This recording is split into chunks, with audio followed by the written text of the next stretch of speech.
time is blurring altogether. So I think it was last week when I was not feeling all that good. And I sort of told myself, I'll go to sleep. I will, excuse me, you're probably knowing where this is going based on my voice. I'd go to sleep, wouldn't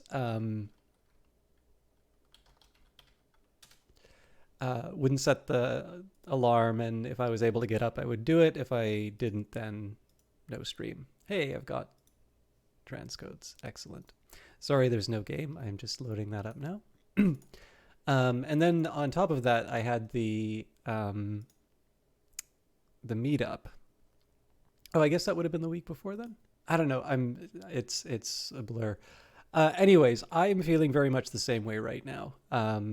And I don't like getting into habits of missing broadcasts. So I allowed myself, to start at the later time. Where did you go, Planetfall? There we go. But I will admit I'm not feeling 100%, and I still have a Morrowind episode to record. I really don't want to miss 2 weeks of that. So here's the deal. I am going to do my absolute best with Planetfall, which is now just opened up in the other window. So I suspect that's going to create a challenge. I keep forgetting I can set that in the menu. Now, I did put this on the new SSD that I got, so hopefully this won't be as long. But it may be there's another reason why it takes a minute to load up. Anyways, all this is to say is I am not feeling 100%. I'm not crazy about the fact that can sort of mean an arbitrary end to any streaming, and I want to try and get back into the habit. And this is particularly because I've got a lot of stuff that I want to do. But this also invites the question, what about the other Monday stuff that you do? Why Age of Wonders Planetfall? Why not Stellaris? Stellaris is in a really interesting place, and I do want to do better with it. I think I can get away with this.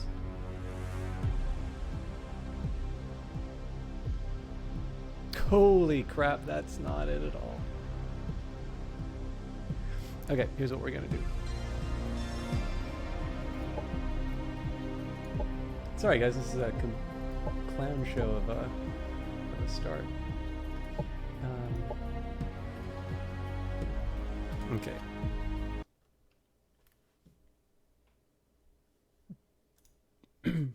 I don't know what you guys got to see on the screen, but I should be able to fix this. So on the odd chance that you happen to be a streamer yourself and you're running into this problem, Paradox Games have sort of a new launcher now. I think this is actually one of the ways that they're going to be able to make modding disentangled from a particular platform. Oh, did they get rid of that?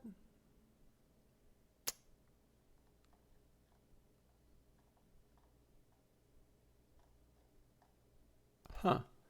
Well, it used to be that I could set my resolutions in here. Maybe I'm making things up. All right. Well, welcome to the System Chalk debugging stream. Not debugging.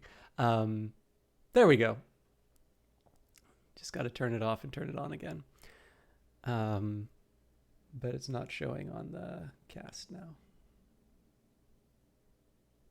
All right. 4 minutes and I haven't said a lot. Okay, so quick recap. I'm not feeling 100%. I'm not going to let that get in the way of the stream. I am probably going to be a little more strict with times, although I always say that with Invasion, Age of Wonders Planetfall, and Invasions in particular, and I always wind up going late, which I suspect probably tells me that it's a game that I really enjoy, but I maybe should take better care of myself. I'm going to do my best for a Morrowind episode. I think I said that I was going to make sure it was a good long one. I will die if I do that. And I'm going to try and keep smooth sailing for the broadcast. So there's going to be a little bit of dancing between Age of Wonders Planetfall and Stellaris. I would like to get back to a point where Age of Wonders Planetfall sort of has its own day, but of course we have a regular Wednesday game now, and then there's a number of things that I'm doing on Fridays, which I'm using as the opportunity. So we'll try and balance it out as much as we can. But honestly, I don't feel that bad knocking Stellaris for Age of Wonders Planetfall every once in a while, because it's an excellent game. With that in mind, it's worth mentioning I was given a press key from Paradox. This would be for both the base game as well as the Revelations and Invasions DLC. I will admit I am not 100% sure when it comes to the campaign whether or not so we finished Sladus 2. We're going to be moving on to Parliament Alpha. Now, each of the DLC have their own sort of features and highlights, and it seems like the main campaign... sorry, guys, if you could just give me a quick second here. I got to adjust my headphones.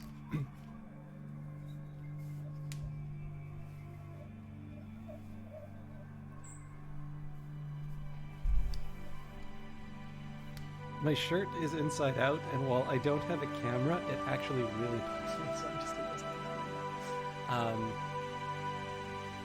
Anyways, so the campaign, they each have their own, each DLC has their own features, as DLC tend to do, but I noticed the main campaign doesn't have the features from, or didn't seem to have the features from Revelations integrated. Likewise, it seems to be true with Invasions, so I don't know if owning Invasions will give you access to some features that were in Revelations, or if those are just absent from the campaign. I'll admit, I'm not quite sure what the read is on that is. But on the other hand, it also, to me, doesn't matter as much. I know it'd be nice if I could give you the full, like, this individual feature here is from this DLC and whatnot. But the big thing about these disclosures is just to let you know that I didn't pay for this. I am a very happy Paradox customer, and I do hope some of you decide to go and support the games. But my inclination is always to err on the side of more disclosure than less. All right, so we are at the heart of the Elop Confederation. A twofold invasion engulfs the galaxy. We're still playing Naranga Odd.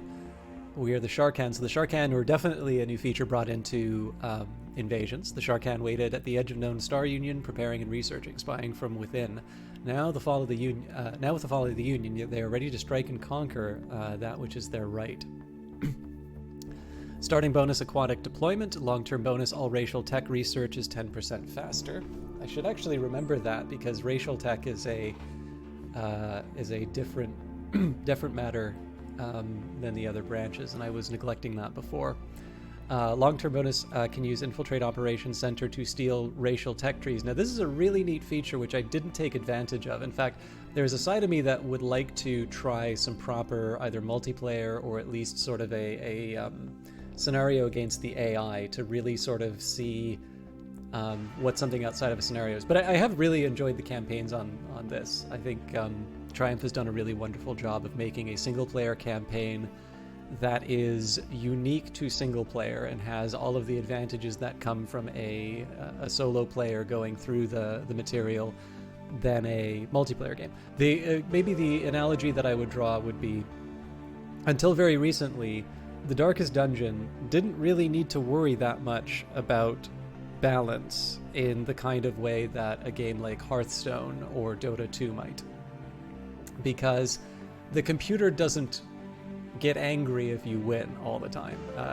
This is one of the very nice things about having a digital opponent. And I think one of the drawbacks is that sometimes in the name of achieving some sort of platonic ideal of balance, some interesting opportunities, maybe not interesting, some opportunities to have interesting decisions get overlooked because, it's just probably one of these things. Again, I don't know a ton about making games, but I kind of have to assume that that's one of those things where, as a default, maybe as a good example, when I work with data, I'll usually do some summary statistics or a graph or something like that. You should always do a graph. I actually have a bad habit of not making graphs, but I'm getting better at that. Where I want to go with this, though, is I think Age of Wonders Planetfall in particular, although the earlier games I thought also did a good job of this as well, the single-player campaign takes advantage of the fact that you don't need to worry about the other people in the environment. And it seems to be going some interesting places. It's one of the reasons why I feel bad about taking so long to go through the game. But it's a really fun ride, so I'm having a good time with that. Now, other racial sets, sound weapons group. I think the sound weapons are actually a very fun idea. Omni weapons combine sound and laser technology, use holograms to infiltrate, confuse, and mirror your enemies.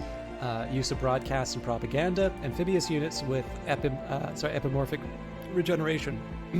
One thing I would like to focus on for this playthrough is to try and come up with a little bit better use of the combinations for the Shikaarn. I noticed with most of my playthroughs I've been very by the book. It's kind of like playing the Vanguard again, which is fine. There's a lot of merit in that playstyle, but I feel like I'm missing some of the depth of this species. We've also got the synthesis tech, so manipulates AIs to their advantage, hacking and compromising systems for their own gain. We get a hacker for the start, deploy AI demons in battle, hack and override enemy mechanical units, boast strategic operations, integrate the populace into the network, and uses the arc and kinetic damage channels.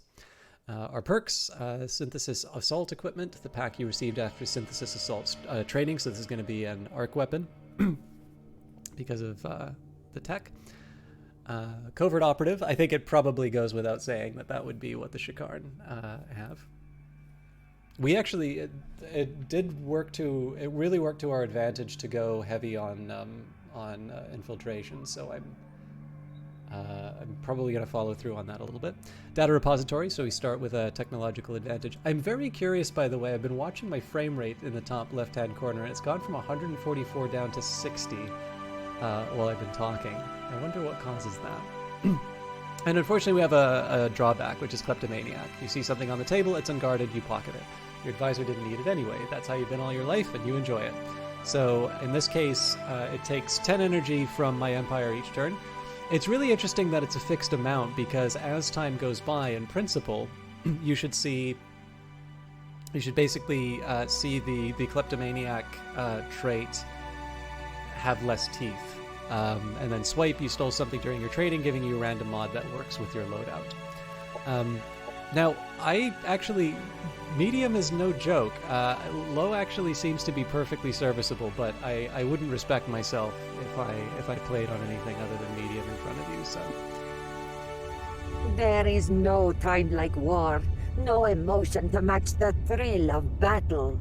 When our invasion fleet emerged from the void, it surged through the defenses of our enemies like a tidal wave, surging through a village. Within hours, Mora Secundus fell, and so did dozens of other worlds that the Elab Confederation left so carelessly close to the Super Rift. Now, we must press the advantage before our adversary can start to recover. I have been called to the front lines by Chancellor Kor himself to back up his attack on Parliament Alpha, seat of our enemy's government. It is an honor to fight alongside the Chancellor and witness him execute the decapitation strike that could already decide this war. Again, one of my favorite shots of this game. Our target is in visual range. We have a clear view on the defensive zones that the Elab Alliance has set up to counter our forces. Between the searchlights and orbital cannons, Parliament Alpha is set as the stage for a battle that will long be remembered. Glory to Chancellor Kor, and glory to the Shikaarn! How you doing, Ishma? It's been a little while since I've played this, so I'm really looking forward to jumping in. I'll admit I'm not too good at the Shikaarn, but it'll be fun. This is always a good chance to learn. It's actually one of the reasons why, even when I say I might struggle with medium or hard, I'm not going to do hard on stream, but even if it's something that I wind up struggling with, the best way to learn, in my opinion, is to have the AI clobber you. So we've got a large Pangea, 25% water, which actually doesn't really help us. The more water, the better for us. 75% land, and we need to conquer the Senate.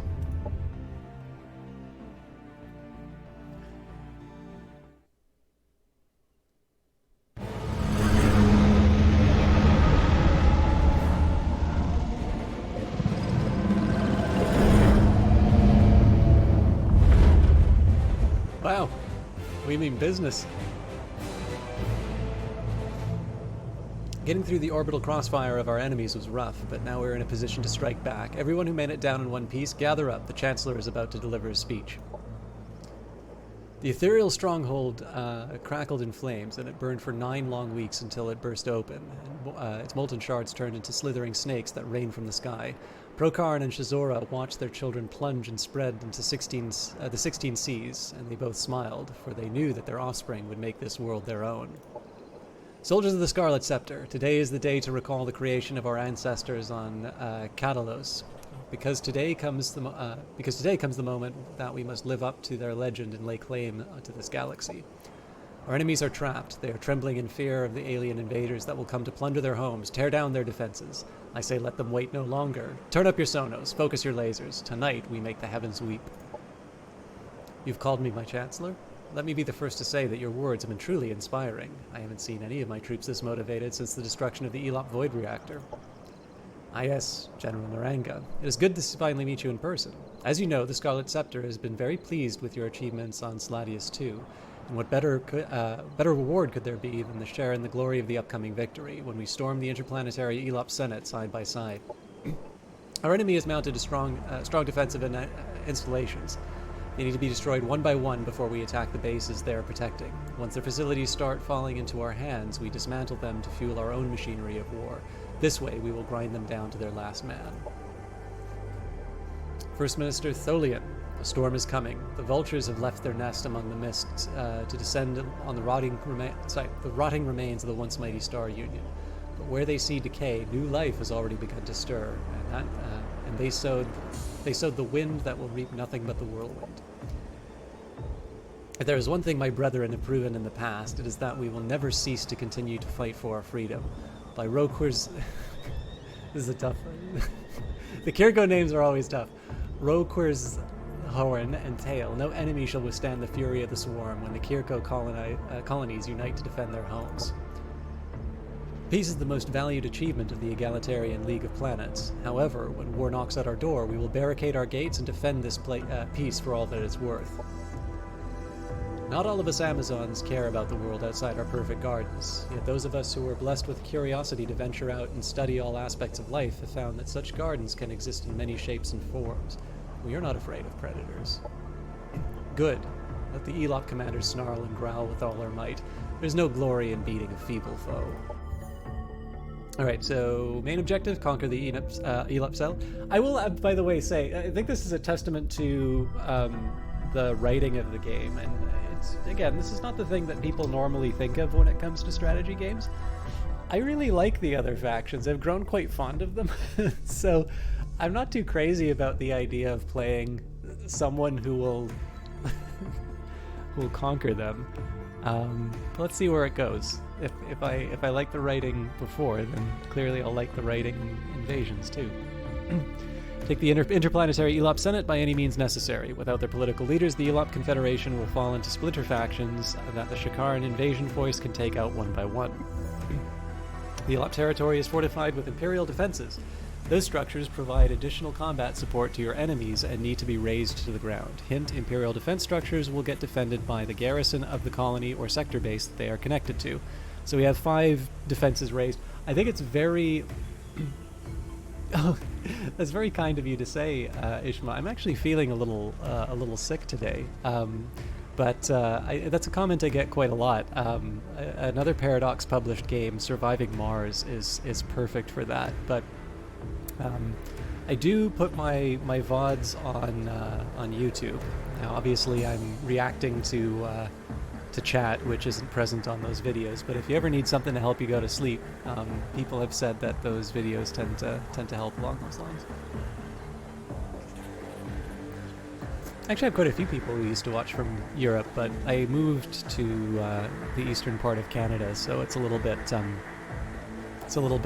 later than is reasonable for them. All right, so it's pretty clear I'm not going to get through this all tonight unless the defenses are really, really weak. Scorched Earth, raid the sector bases of your enemy to weaken their supply lines and gain resources to upgrade and reinforce your armies. Hint, raising sector bases with an exploitation gives you the resources corresponding to the income type of that exploration. I kind of like that they're motivating me to make the raise decision, because I always just blob out as much as possible. Alright. So, as the tagline for the original game goes, make your turn count. Let's think a little bit about what my my expansion options might be.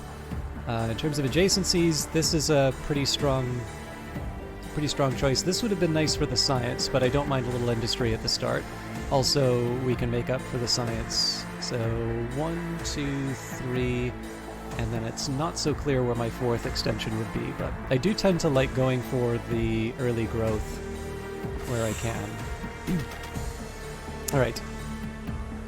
Now we've got a bunch of, oh god, you know what, before I even move the units, let's go through the alerts. The sea is a maiden of many moods, most of them murderous. Captain Peter Visser, Salty Bay Colony. So this doesn't help me too much, but all of your units gain river crossing expertise, allowing them to cross rivers for fewer move points. I suppose that'll be helpful over time. If you want to improve your capabilities, you don't just set a goal, you must also monitor it. Only by carefully watching your progression, guarding against backsliding, can you achieve solid success. Tony Rubio Strong, Manpower and Machine Motivational Consulting. Don't think too rigidly. The speed of light is not a constant if you change it. Dr. Millicent Rickles, Head Researcher, Lasalite Inc. I like that quote. I forgot that one. All right. I do like more shoot, but I think I was going to try and take advantage of the really rapid species research. I'll have to think about that a bit. It also depends on where my what my enemies are and when I'm going to be encountering them. I am a little curious about the blue dots.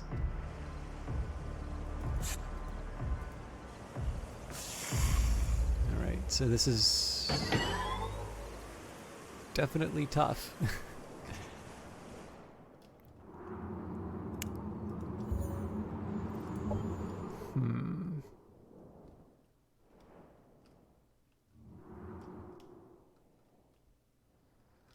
So I'm guessing this is just some intel that we wound up getting. All right. So Kudat Rotak, I believe, is already locked into one of the two paths. Oh, this might be a different guy then. Oh, yes. Domok Instructors. So plus 10% critical chance, 2 resistance against status effects, disables the option to gain Zardas Instructors. So we've got the Omni Cannon, which is an amazing name for a weapon. Single action, high impacts, staggers units, reducing action points affected by line of sight rules. It has Overwatch, 9 kinetic, 9 energy, or 5 flame. Phoenix Surge, so I can sort of leap them into the fray if I'm so inclined. And then the rest of these are standard Shakarn. So basically I get one shot with this guy is probably the way that I should be thinking about this one.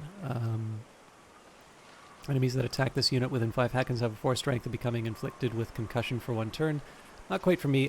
Now, normally I would go for Infantry Commander, but I should actually take a look at what we've got here, because it looks like all of these are heavy units. So infantry's probably not too helpful for me in that case. It would be light ground units in the hero's army deal 10% additional damage. So ground commander's a little bit closer, all heavy ground units. But again, the question is how many of these are ground?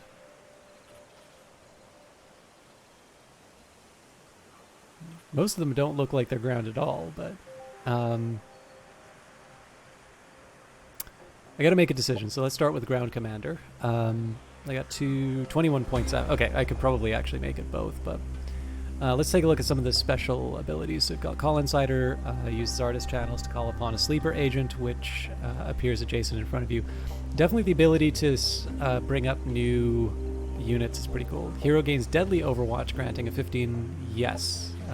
improving the fact that improving his Overwatch ability is a nice bonus. I think I will use Call Insider.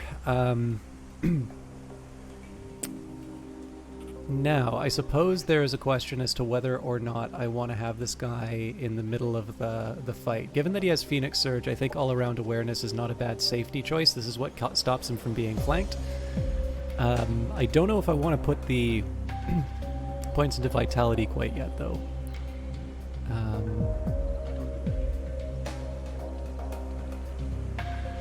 Steady aim. Attacks with ranged weapons are 15% more accurate. Yeah, let's... So, just because I can leap him into the middle of the fight doesn't mean I am going to, so got that.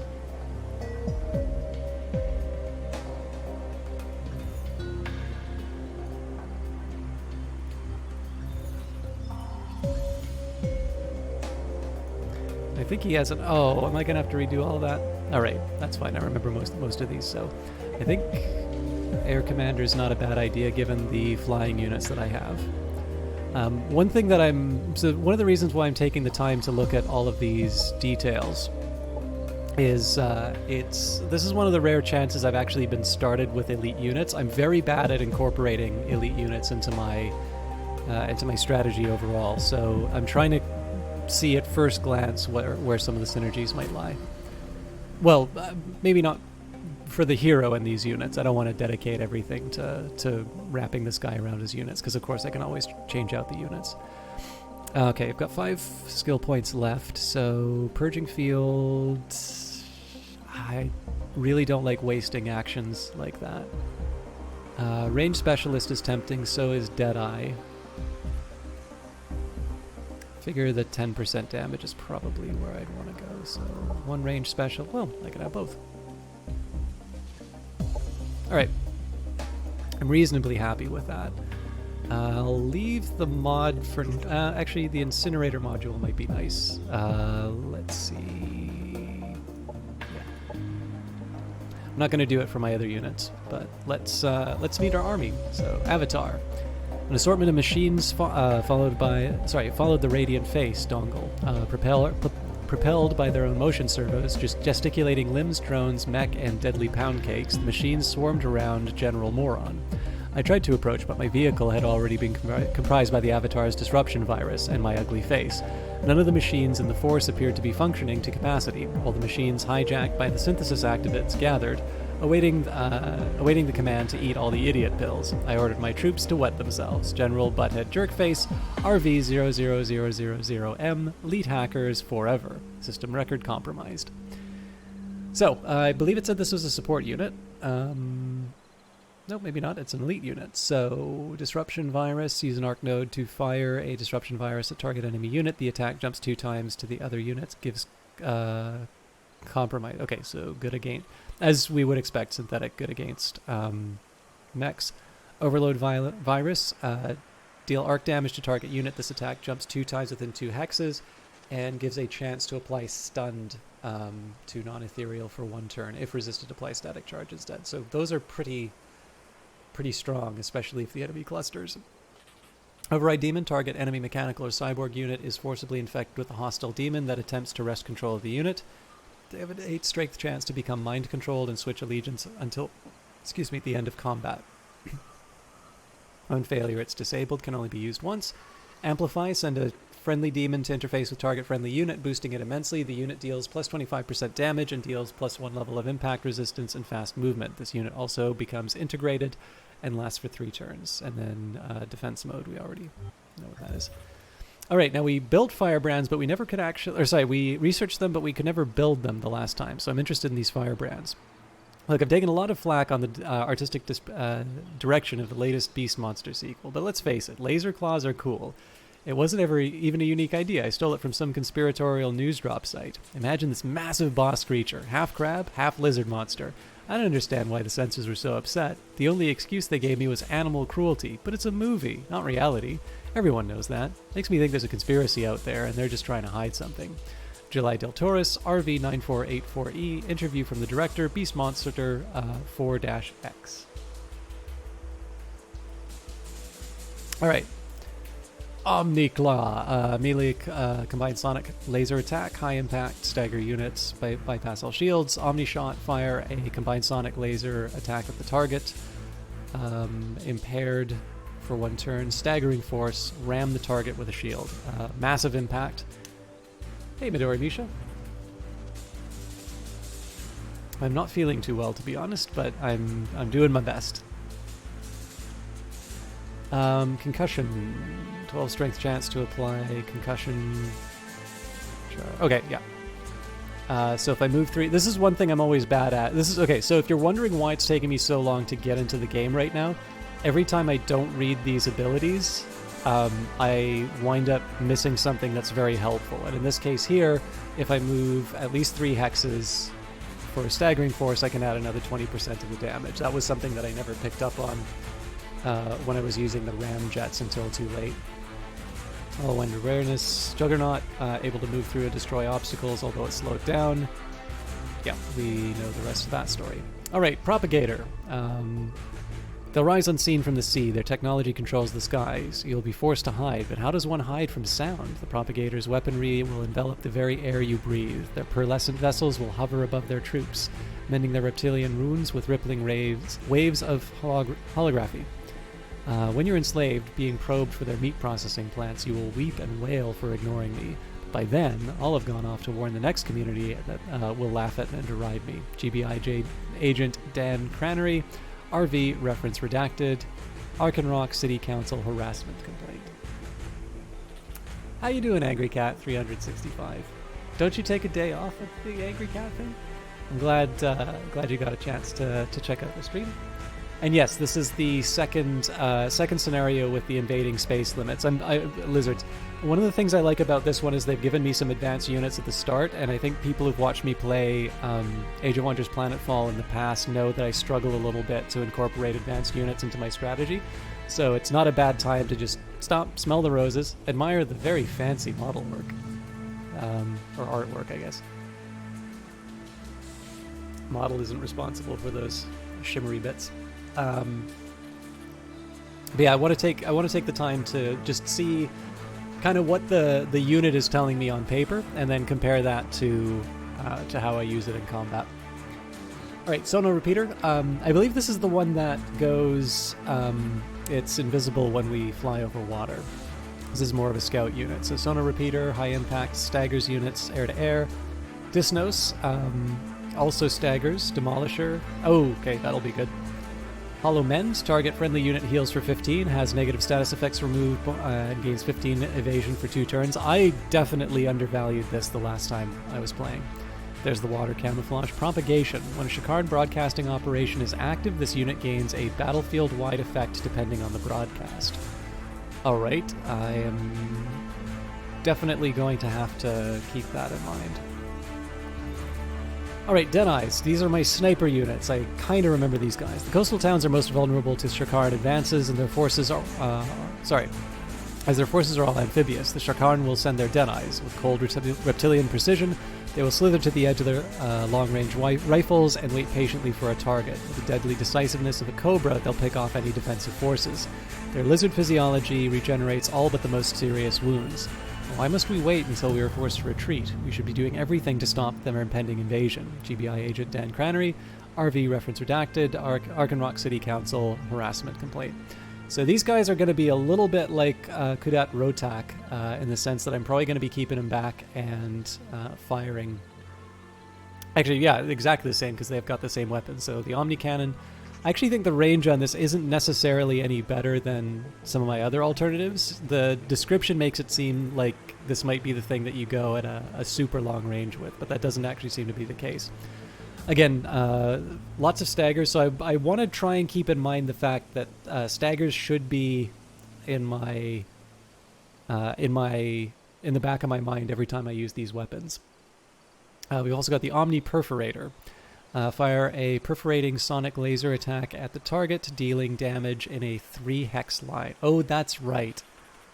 This can be a neat one. Again, the AI is a little bit smarter than to cluster its cluster its units up, but this can be helpful. Okay, cumbersome, moves slowly in tactical combat. We sort of knew that. Deadly Overwatch, which we, of course, also... So yeah, so I made my leader exactly like these guys. And finally, we've got the Shakarn Recon. Oh, you know what? This was the one, not the Propagator. Okay, so they have a Sonopal... Yes, okay, this makes a lot more sense. I was like, wow, the Propagator's really good. I wonder why I didn't use it more. Because I didn't have them. I had the Recon units.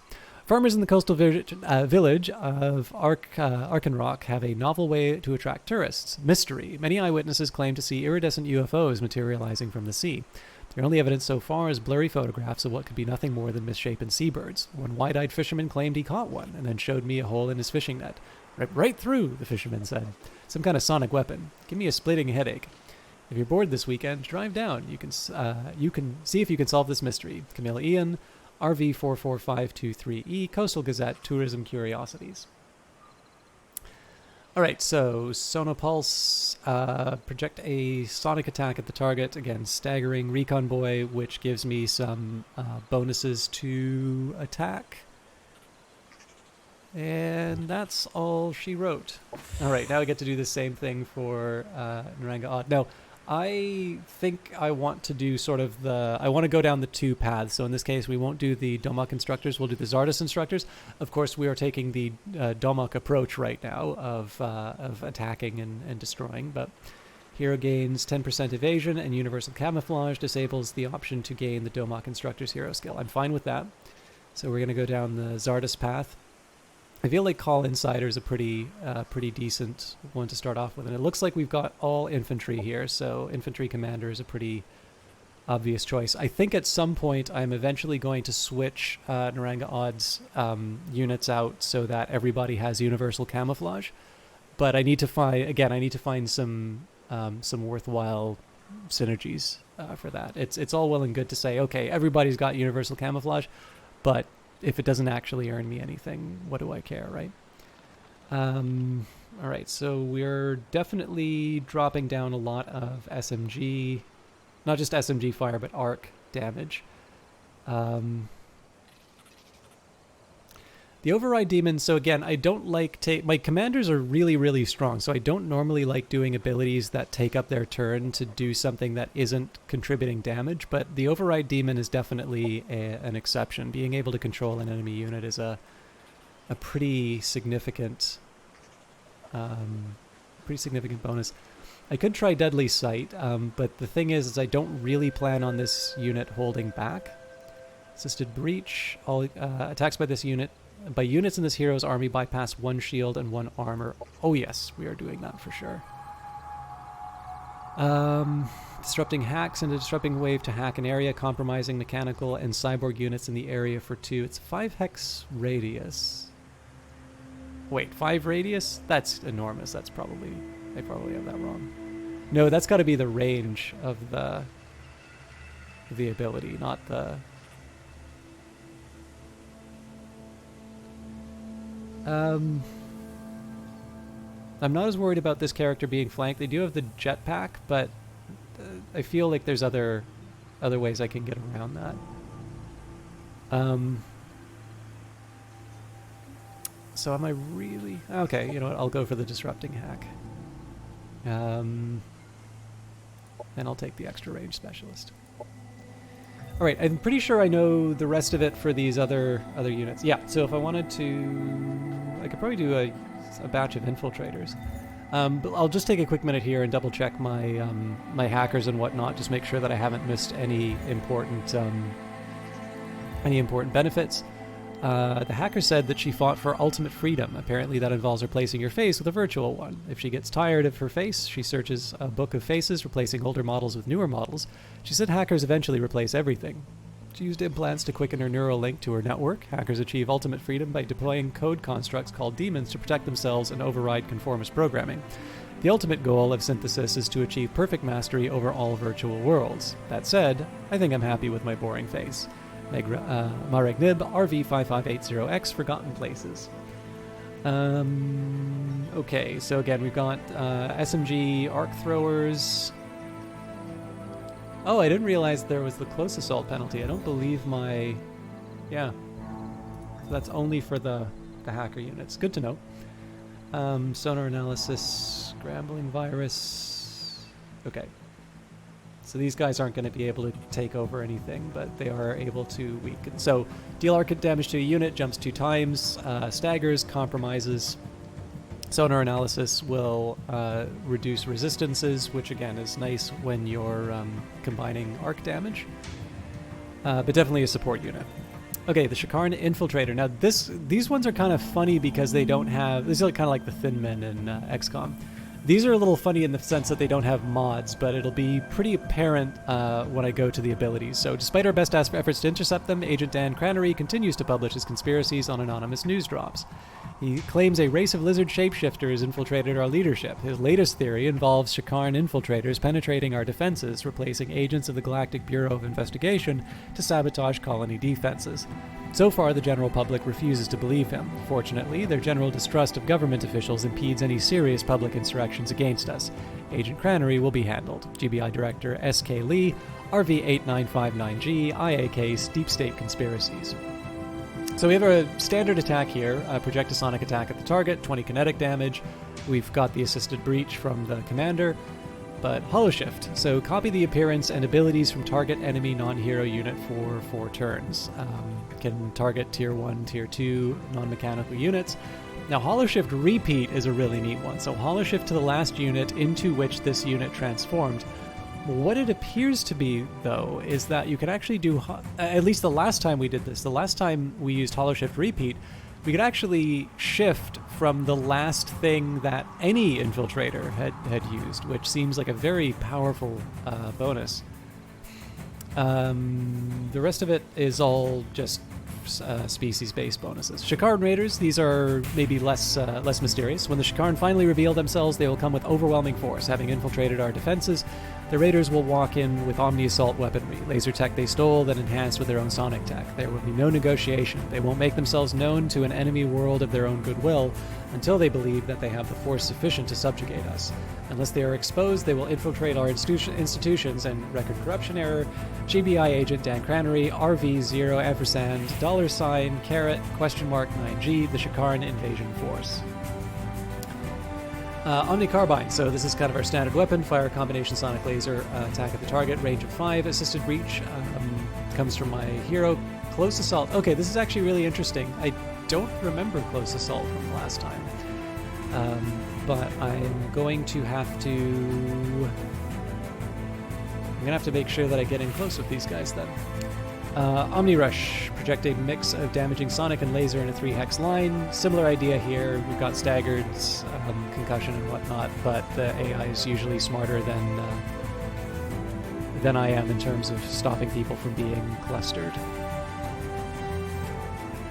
Stronger together. +1 shields when adjacent to other Shakaran, so this is a bit like the Kirko. This I always find a bit of a struggle, right? Because I know grouping up tends to cause me problems. And we already did the recon unit, so I think we're good for our units. And it looks like we have a lot of tech already based on the fact that we can already see our positions. Therians have been eliminated. Relationship with the Shakaran are changed to friendly. So we have the Chancellor. Oh, hang on. So the I didn't think that we would have our boss on the map.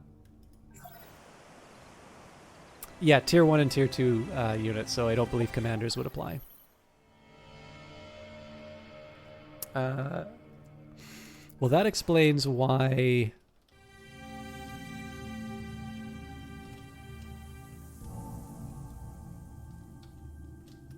I did something wrong.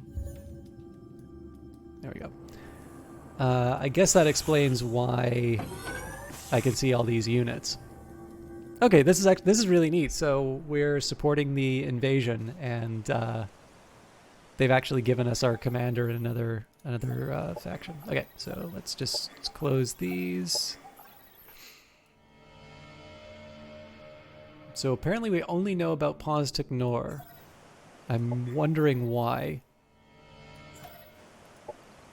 Personality trait of Chancellor discovered. Their Warmonger plays a more aggressive playstyle, focusing their research on weapons and units specific to their race. They aim to increase their colony productivity to build more units. Well, no surprises there. Victory condition Scarlet Dawn, Naranga Odd. You can win this map by conquering the Elop Senate. It would be a decisive victory of the Scarlet Scepter against the Egalitarian League of Planets. Okay. So, we're actually ready to move our first unit 45 minutes into the stream. So, I think probably my most likely sort of advancement is going to be... Oh, this guy! General? That's not, that's how I'm supposed to call you now, right? I know that I'm not in any position to question your orders, but may I ask why I haven't been sent to the front lines like everybody else? Is it because you still fear my betrayal? No, it isn't, James, but don't ask questions like these that would make me regret the decision to accept you into our ranks. You are not a trained soldier, and you shouldn't be seeing the cruelties that happen to your people at the front. But I need to see the consequences of my actions. When the things I did lead to suffering, how can I look away and ignore the truth? Especially when I need to learn how our two races will be able to coexist in the future. There's a simple answer to your last question, James. They won't. We Shakaran don't mingle with other species. We conquer them. Now pick up that assault rifle over there. You have a lot to learn. All right, I like this guy a lot. So he's got an Asher SMG. What's this? Sonic Emitter Drone. Deploys a Sonic Emitter Drone that damages nearby units and self-destructs after 2 turns. Cool. And he can repair. Rallying Cry. That wouldn't be bad, actually. Ignore 50% of penalties from... Okay, so I definitely like augmenting the weapon if I can. I'm going to give him the... He's going to be my mascot, so I can handle Rallying Cry. I don't know if I want to... I mean, he will wind up... He's a hero, right? So he's going to wind up leading units at some point. I just don't know what type. So do I want to advance infantry commander, or do I want to put the points into making him a better combatant right now? Yeah, we'll make him an infantry commander.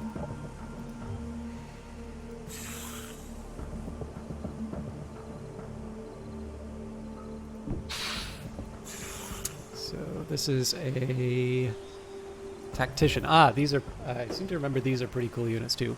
Hissing voices beckon. Doc says it's PTSD. Take your meds, the voices will fade. What if these routine patrols aren't just routine? It hovers in my dream with reptilian eyes. Its hypnotic crest fans out like a halo. The others fear and run, but perversely, I want to be with it.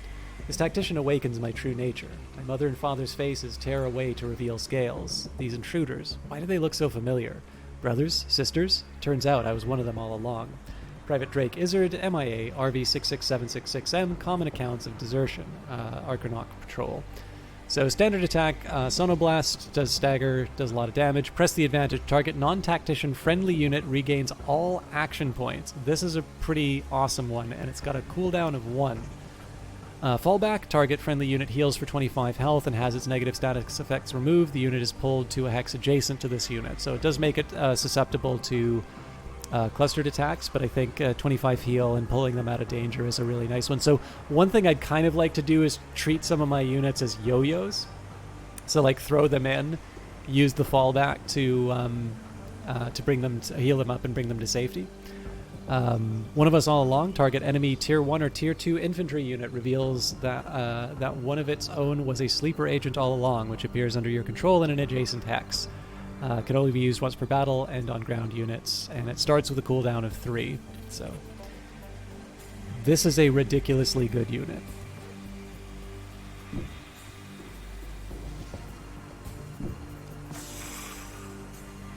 All right, now that's a pity. Well, we aren't able to do the combat anyway, so well, let's clear out what we can.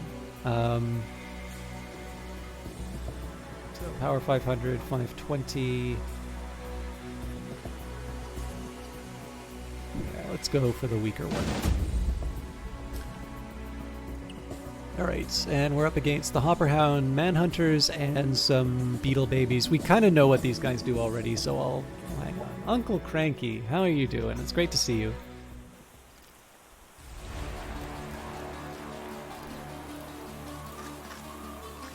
The big thing about these guys is the fact that they can sort of leap over obstacles. The beetles are a challenge because they explode on death. So it's kind of hard to decide. Given that so many of these units are built around attacking at range, it's going to be a little interesting to see what I do about the hopper hounds. But I'm feeling reasonably confident. So question number 1 would be, can I deliver a shot on the hopper hounds that's worth it? And the answer to that really is no.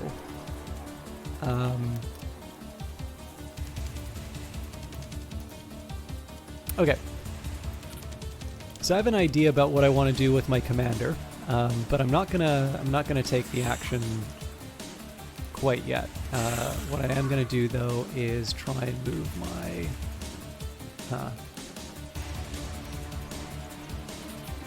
Okay, I guess I gotta move.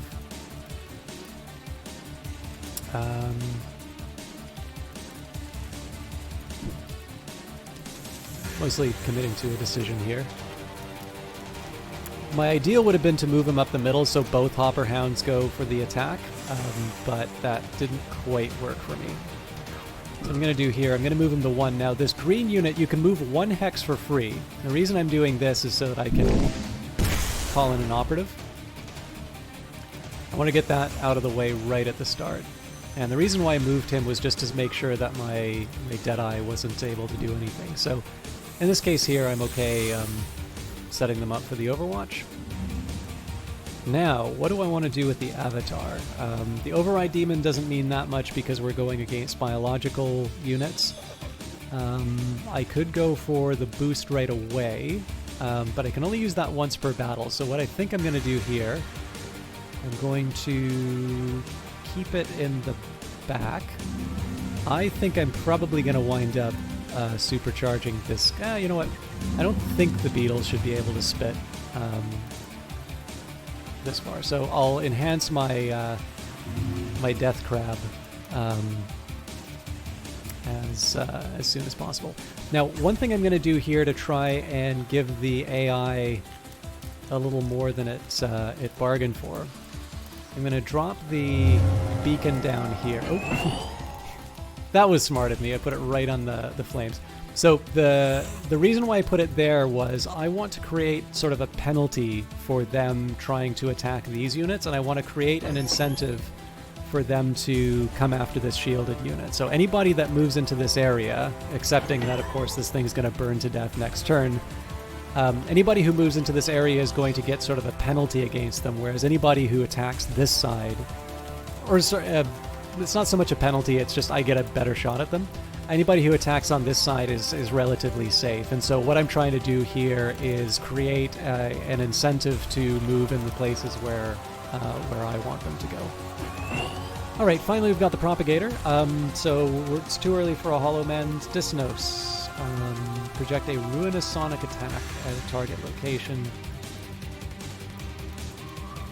So I suppose the question on that one would be,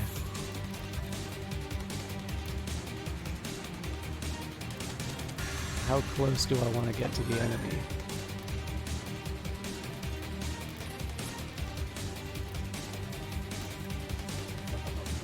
You know what? Oh, that's right, it takes the full turn. Alright, that was foolish. Well, we'll get the chip damage in. Or not. And I believe that's it. No. Jesus Christ. Okay, so.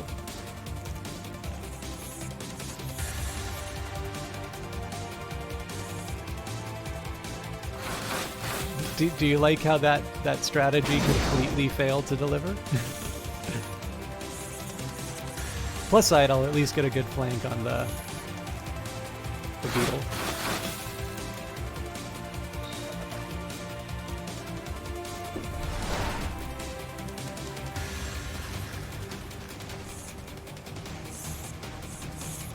Operations available. Okay, now if possible, I'd like to move 3 hexes. So 1, 2, 3.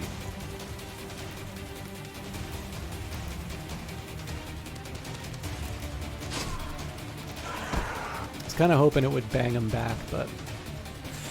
Alright, now the sleeper agent is a ranged unit, which is lucky for me, because I can clean him up here. Oh!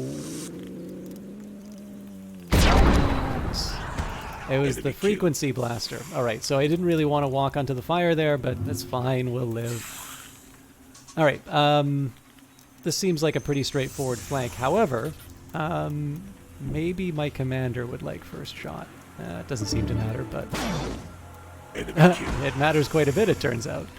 So I've got a 40 or 45% chance. So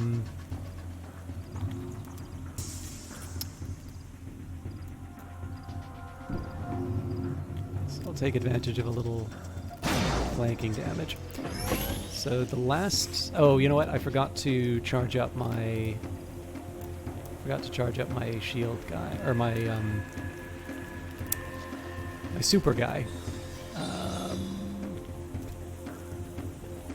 So what I'm trying to think of right now is what's the most effective way for me to deal out all of this damage. For instance, one thing I'd kind of like to do is destroy the cover for this guy. But it looks like I can just kind of do some straight damage from on high. So yeah, I'll take the 40% chance that this does the job. Okay, nice. Enemy eliminated. So this unit isn't entirely out of the woods. I can move slightly to the side. Actually, that's still probably a flank. But yeah, the idea here is just to do as much damage as possible. So, I mean, I don't need to exactly... I told you not to use that pre-recorded footage I sent you, Chonky. I warned you it would make you look like a dummy like Uncle Craig. For those of you who don't know, actually, now's not a bad time for me to do a quick shout-out to Uncle Cranky. Uncle Cranky definitely sells himself short in terms of a level of intelligence. There is... so I suppose maybe for me... it's to my advantage to kind of talk about, oh yeah, obviously only geniuses play strategy games. Enemy eliminated. Alright, that is a real showboat of a unit. You know, they're another you know, example of entertainment that we all enjoy. Wow, that was a lot more than I was expecting.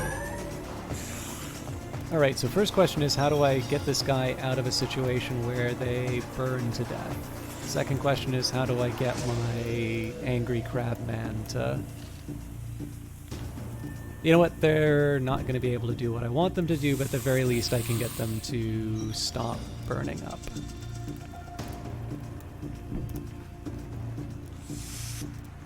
And I might be able to throw... Yes.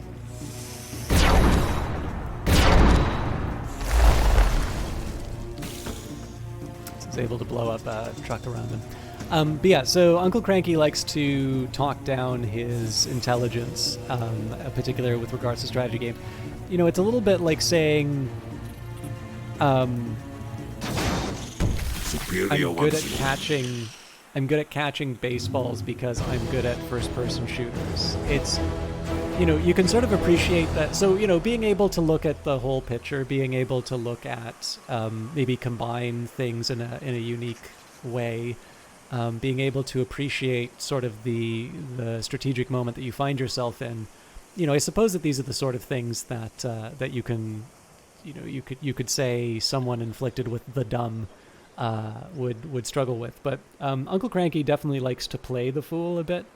But he's actually a supremely decent individual, and he I always like to kind of joke around with him when he's doing his speed runs of stuff, but he's actually really good at that style. He's a bit of a retro streamer, he's a bit of a variety caster, and more importantly, he's based in New Zealand, which means that the hours will work a little bit better for some of you who have trouble catching my normal times, and as it turns out, I have trouble catching my normal times. So you know, we're all in good shape.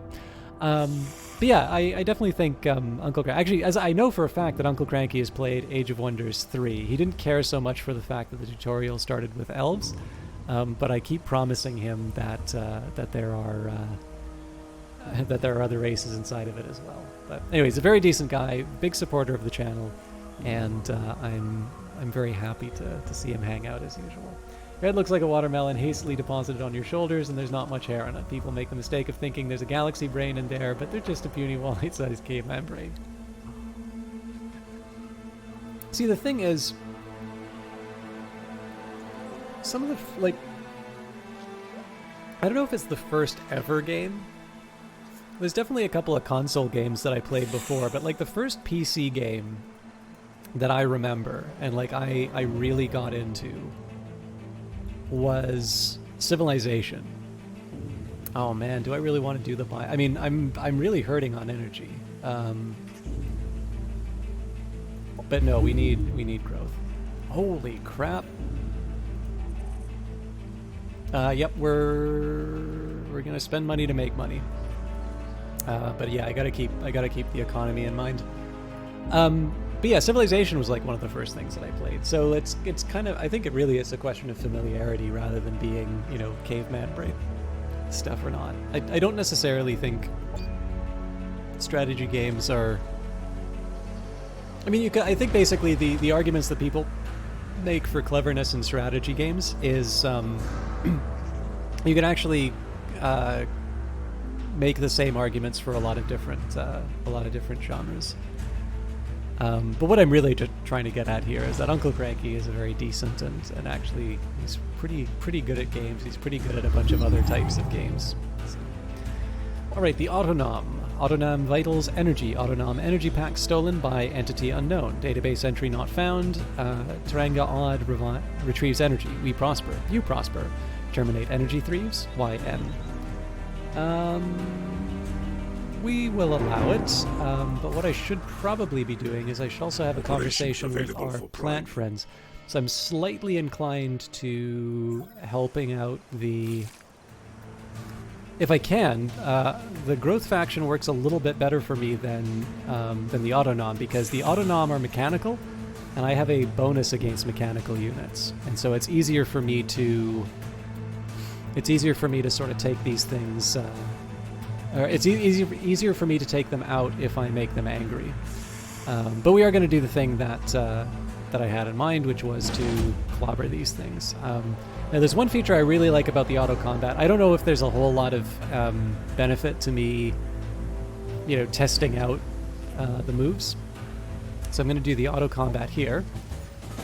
Now, if it had turned out that, you know, let's say this unit... Actually, it turns out this unit has more health coming out of the combat than starting, so that's nice. If it had turned out that I lost one of these units, I could hit the retry button, and that would sort of make sure that I don't lose a valuable unit due to a questionable decision from the AI. I am, however, I think at this point I'm gonna... Well, we'll put this in principle. It'd be... I would actually kind of like to see how the AI uses the types of units that I have against me, but I will try the auto combat and see what they... Dude, that's really interesting that the infiltrator still hangs around.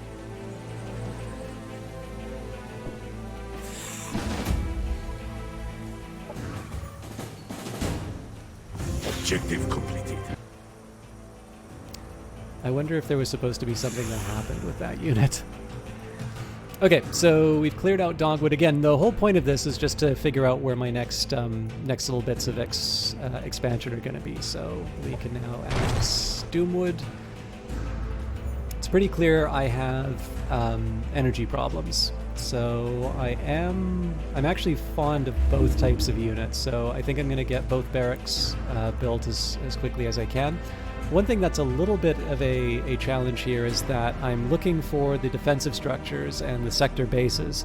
I'm not any closer to knowing where those things are. I only know where the Senate is, so I'm going to eventually have to move my units out. But I figured these first few turns can be about sort of establishing my position and getting myself into a point where I'm able to build a whole bunch of of special units. Resonance halls. Sound essential to Shakaran culture. Resonance halls like these can be found hidden on any Star Union world where their infiltrators operate. Voices forever resonating within its walls long after the owners are gone. Gain 20 research to the colony that it is linked to. Specialist units linked to the colony gain resonating memory, healing them for 5 whenever they do a non-damaging ability. Okay. So there's a lot of things that make this a very attractive location. Research bonus, extra energy. Production's nice, science is nice. I would say, okay, well, what about the growth? Well, maybe I'm not so worried about the growth this particular time. So we could say we're annexing this 1, 2, 3, 4. That'll give us a ton of industry, pretty respectable amount of energy. The science we're more getting from the special location, but I think that is a pretty acceptable state of affairs. I am debating on peeling out some of these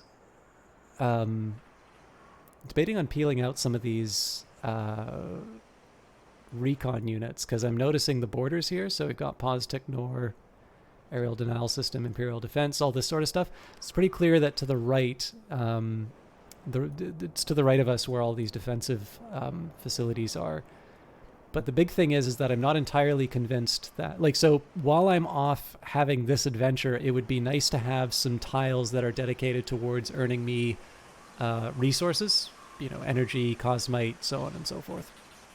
So I don't think it's a bad thing that I've decided to go on a little bit of an adventure. All right, Kudat Rotak.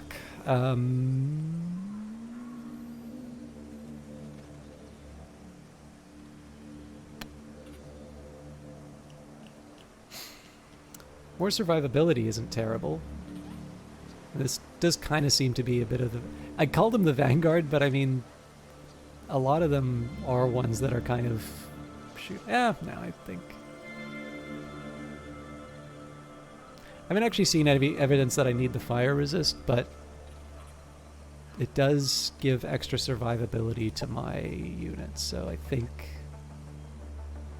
I'll run with that. I am going to keep the 3 in reserve, though. I'm not convinced that I need the extra vitality yet.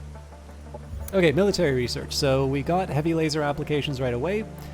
Discerning systems. Now, again, the game specify... I mean, again, we can see it on the map here, so I suspect my decisions are going to be very similar to what I made before. But our racial tech we get a 10% bonus on. So I'm most inclined towards things like discerning systems, propaganda, propagation, etc., etc.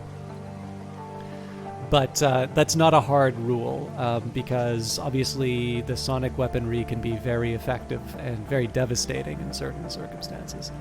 But for the time being, I definitely think getting some of the early racial bonuses is nice. Portable scanners, if I wanted to spend the money, it's debatable as to whether or not I do. Unit gains detection, +2 sensor range, and its damaging abilities gain a 10 strength chance to apply analyzed, which... reducing their resistances on all of our sonic weapons is a pretty cool little bonus. Again, assuming I pay for it. Social research. So, Planetfall procedures gain 10% discount when dealing with NPC factions. Colonies gain 12 food and 4 happiness if it's coastal or river feature, which we don't have either of. Propagation towers would be nice, but maybe we need to focus a bit on getting ourselves started. So as much as I want to start with frontier facilities, this isn't the most important thing I can be doing right now, because I need to use this energy reserve to kind of finance my initial infrastructure. In this case, I'm going to go for food development because we just unlocked a tile that we're going to be exploiting for food. And then the idea here is that we'll take the growth that comes from the food to expand a little bit quicker, and we need to make sure that we expand either into this sector, or this sector for our energy needs. It keeps telling me to set my military research, which I thought I did. There we go.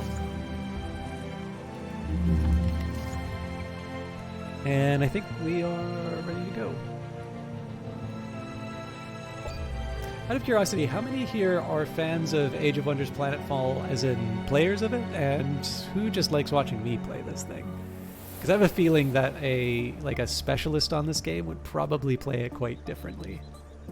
Which is not to say that, like, I mean, obviously I'm not unfamiliar with Age of Wonders Planetfall.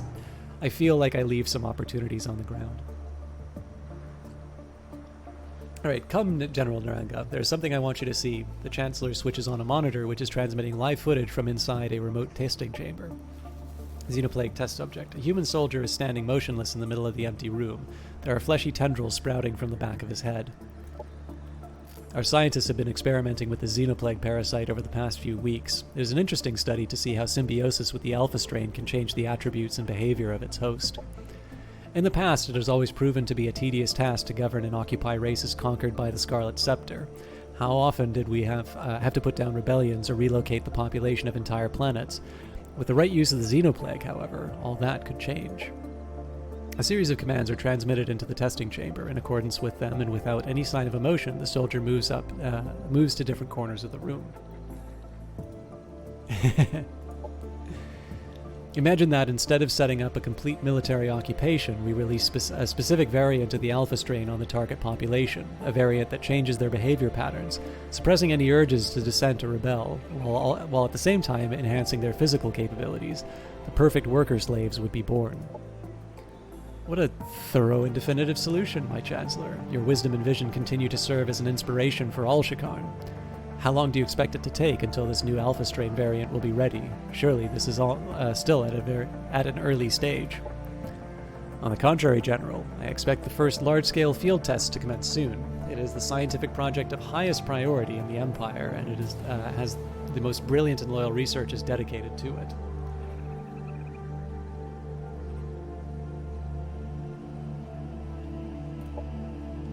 How very fortunate. These are surely blessed times for the Scarlet Scepter and its leaders. I have a feeling I know how the invasion's going to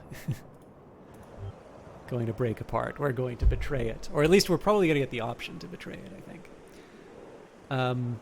Yeah, I mean, if you needed a shorthand for it, I would say, I mean, the reverse XCOM in the title is, as with most of the title, is a little double entendre. So the aliens invading the planet is obviously the main subject, but the really important thing here is that I always like to say that where XCOM has a big focus on the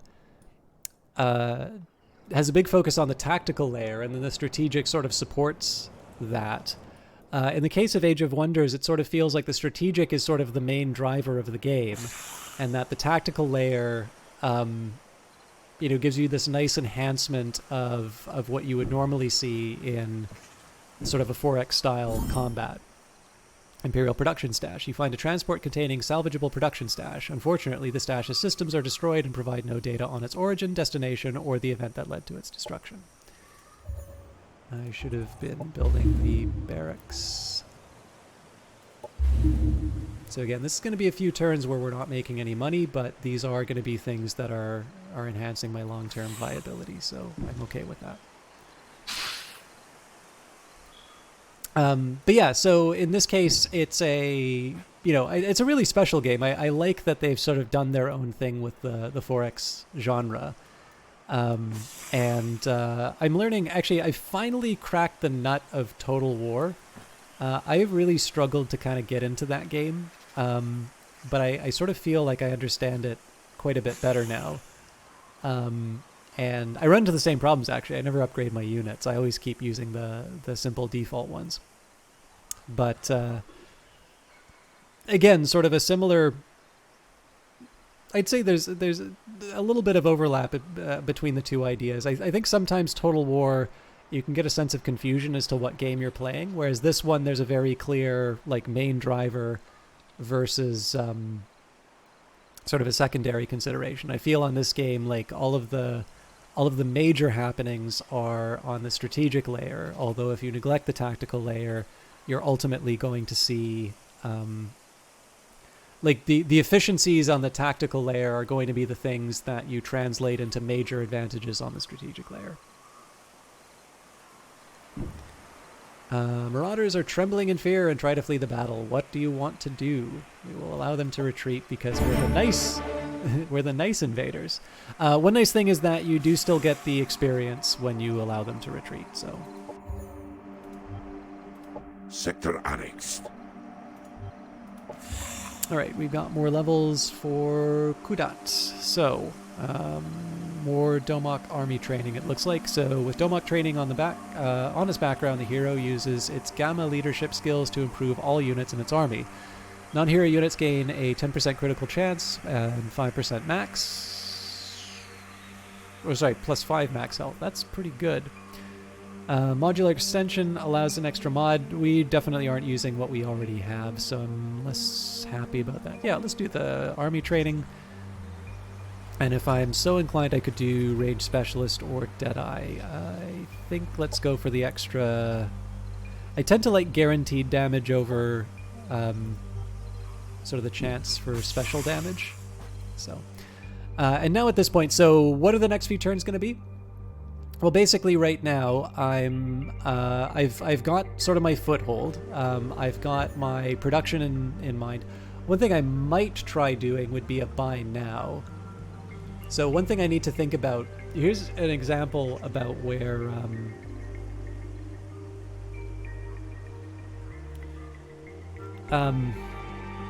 here's kind of a consideration that I would make under normal circumstances. So with these two kind of objects, I am basically going to be giving up 19 times 4.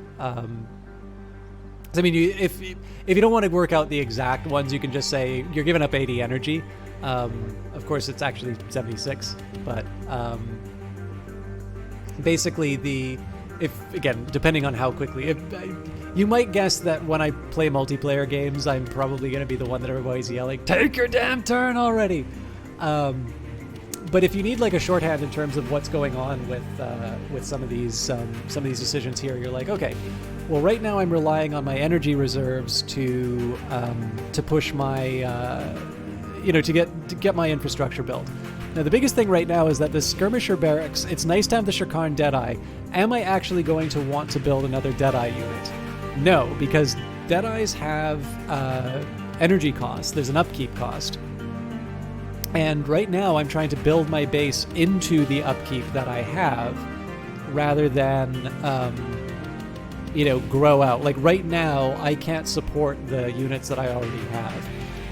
So the question right now is basically, for these buildings that I'm building, am I willing to give up the energy that I have? I know I'm going to need them at some point, and I would rather not have to wait 2 turns on top of how long it takes me to build something like a Deadeye. But then there's the questions like, okay, well, how much is it going to cost me to buy now? Like, is it worth it for me to rush this building here? Well, I mean, in practical cases, 38 energy, or I can shorten that with 192. I don't really think this is a worthwhile trade-off. One important consideration I have, though, is that because I know I'm not going to be building any units, I should be advancing the agriculture exploitation up. It's hard for me to see that the bonus food that I'll be getting, so the agriculture exploitation will be getting me the food from this sector in addition to the +5. So in this case, I would be saying, well, I'm looking at about 10 food for those 2 turns, plus whatever comes from the exploitation itself. I don't think it'll say on the... I don't know if it'll say on the build menu. Probably not. I actually can't quantify exactly what the benefit is. This is the sort of thing where I might be saying, well, the growth it gets me might actually be worth it, because of course the more pops I have, the more people are going to be working these energy tiles. But 192 is a lot to spend. So in this case, I think I'm just going to let production run as nature intended. I don't think I'm ready to spend on any intelligence yet.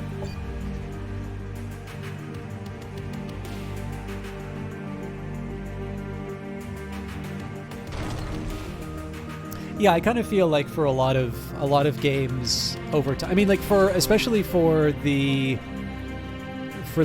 single player experience, I just think we're playing a fixed product, so there's got to be a way that that units wind up sort of exploiting particular weaknesses either in the computer strategy or something. I mean, one thing that's actually really big for me, I've never tended to follow metas inside of games, but one thing that works really well for me is the, like, what build do I go for if I'm not feeling like God's gift to strategy? So like today where I'm feeling a little sick and it's been a while since I played the game, something like the Vanguard of just setting up this wall of Overwatch and watching my enemies get very sad can be a really rewarding experience. At some point I want to get a little more sophisticated. Obviously the Shakarn have these really neat, like, haha, I was on their side all along moments. And those can be really rewarding to pull off. But sometimes just being able to club somebody with a hammer can work wonders. All right, the Growth. I like these guys a lot. The Growth NPC faction is a collective intelligent plants living in symbiosis with supporting life forms. Central to the Growth is their psychoactive nectar that allows them to control other creatures. Dear Symbiote, Naranga Odd, we are the Growth. Our distant nodes have spread word of your gracious deeds. We seek to sprout new relations with other intelligent life forms, such as yourself, to strengthen the symbiosis. Are you interested, or do you have some other purpose? We seek collaboration to work together for a brighter future. Serious question, have you ever thought of teaching? You are good at explaining concepts and exploring those concepts with those who already understand. So, I started streaming when I was in school. So I was invited to be a teaching assistant in computer science. My major has only ever been economics, but I think what they wanted was they were looking for arts majors because I think everybody's had the experience of having technical things explained by a specialist and how technically they are answering the question, but they are answering the question in a completely unhelpful way. And so I think they wanted art students to be a bit of a friendlier face for people who would otherwise be intimidated for programming. Now, joke's on them because, of course, economics is an extremely quantitative... Well, I guess it depends on your program, but, definitely, UBC is a really good school for econ. It's serious stuff. So, you will be doing... when I had to do the data structures and algorithms course, I'm like, yeah, okay, this is all familiar. That I don't need to worry so much in terms of maybe some of the more difficult math. And it was for the reason you mentioned, being able to try and explain ideas to people. I think to a certain extent there was a bit of feedback one way or the other. Both ways. I mean. I got some experience teaching through being a TA, and I also got to hone some of my presentation skills through doing this kind of broadcast. I think one of my first streams was Crusader Kings 2, and I specifically learned Crusader Kings 2 on stream to try and communicate the ideas that these things can be knowable and that it's not... I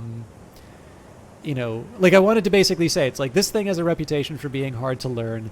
Can I do it? Can I document the process of going from not understanding anything about the game to understanding the game without just assuming that somebody else has learned the game? Because obviously all the YouTubers that you watch, and this is not to knock anybody who does educational YouTube, I think they're really helpful and they can mean that more people enjoy games like this. But it does invite the question is, well, where do these guys learn it, right? It's not like there's some... they don't go down to the docks at 5 a.m. where Paradox is unloading the knowledge of the game. You sometimes have to put in the time, and for some people like myself, that can be a really enjoyable process of trying to confront something for the first time and not understand it. The reason why I get so persnickety about backseating is because a lot of the enjoyment is me figuring out how the game works. And sometimes that can mean trying strategies that are... sometimes you try things that are obviously bad and you learn why they are obviously bad. You test a hypothesis. So far as I can tell, a real planet isn't being conquered in this game. So the stakes are very low. And there's a save and load option. I love save and load options because they let me understand the game even better because I get to test lots and lots of times over. So, for me, it makes a lot of sense that I usually wouldn't consult a guide, and instead I would run in and see how the game speaks to me. But yeah, to answer your direct question, eventually I wound up did a lot of research. So this is the challenge: is that everybody kept bringing me in as a research assistant. But I do really like teaching, and so my deal was, it's like, I'm happy to be an RA for you, and I like it because that is the thing. Like, to be able to do research with a good prof is a really great opportunity. But the deal I made was, it's like, I have to have at least one of teaching, because like I TA'd comp sci, and it was ridiculous that I never got to teach anybody my actual subject. So I actually really enjoy being able to communicate things. I do have the bad habit of going off on digressions, and it's funny, like, I am a little more aware of my tendency to digress than maybe I think people would appreciate. But what was really interesting for me was when I was marking midterms. Sure enough, on my TA feedback, I've got goes off on irrelevant topics too much. Not often. Like, the trick on reading TA reviews is, like, you chop off the awesome ones and you chop off the really bad ones. So the ones where, like, this guy is awesome, and this guy's a total scumbag, like, those aren't necessarily informative. It's super nice to get, like, people who really connected with what you were saying. There's actually a couple of students who reached out on social media afterwards, and we still keep in touch, and they're off doing amazing stuff, which is great. Obviously, I wish I was off doing amazing stuff, but it's really exciting to see the people who put the time in, like, office hours and stuff like that, to be doing so well. But what I did really notice, like, for all my digressions, I didn't notice on the midterms. I could tell, if even I can already see the names on the list, but I could absolutely tell you which ones were in my TA sessions. Because sure enough, in some of the answers, people were using the examples that I was giving. And, if you're trying to explain equilibriums in market, yes, it's appropriate to talk about, like, the market for vegetables. That is probably the most textbook example that you could give. But people aren't going to remember that. If I say, hey, let's talk about Tinder. Let's talk about how that you can get the similar idea here. People pay attention to that. And it was really rewarding. So, that's one of the reasons why I still keep the digression sometimes. Again, I could condense it. Obviously, this is just chatting because that's part of the stream thing. But I did tend to find that the digressions tended to pay off more often than not, because in the end, they made the ideas concrete enough for the students that when it came time for them to answer the questions on the exam, they were able to draw from that, and there were a few little heuristics that allowed them to be able to map the question to the knowledge that they had. All right. We seek collaboration to work together for a brighter future. I'm way too nice to be playing the Shikaran, by the way. We are thrilled with your response. We look forward to seeing our relation bloom like a gorgeous flower as proof of your loyalty to the symbiosis. We seek help in an important matter. Our mother node would provide compensation in abundance if you decide to help. Which matters would benefit from our help. How you doing, Ed Baver? Criminals are stealing our essence. More alarming, they steal our seed pods. Many a friend has died. So sad. Always the same. Their innards poured out to harvest our precious seeds for their terrible appetite.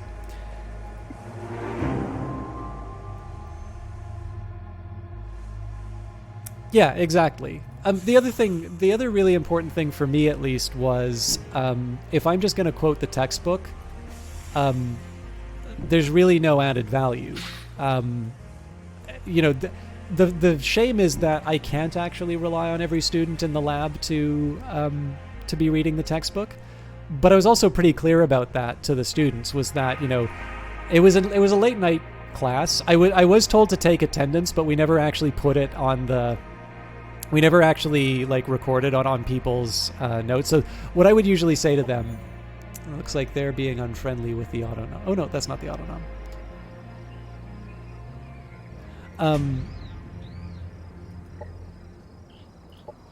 I kind of told the students that, Incoming communication. I had to write down their name, but that was more... Purity is strength. I'm glad that we share that sentiment. Too many cooks spoil the broth, and I like my broth as clear as it can be. I told them it was like an evening class, so I sort of said, I'd rather not speak to a captive audience. If you don't want to be here, that's fine.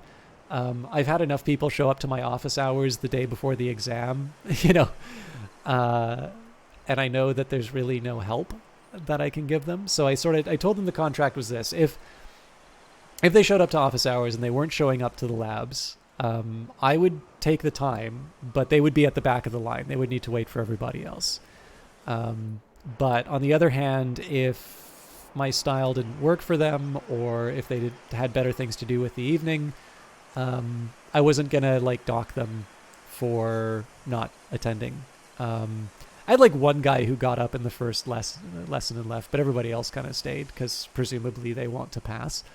But part of the contract, in my view, was that, if you're here, it's because you're engaged, and being engaged means you're going to do the assigned reading. So no, I'm not going to read the textbook again. This is going to be taking the textbook as given and actually applying the examples or applying the knowledge to something a little bit more meaningful, something more like what you would see in a test and eventually in real life. So,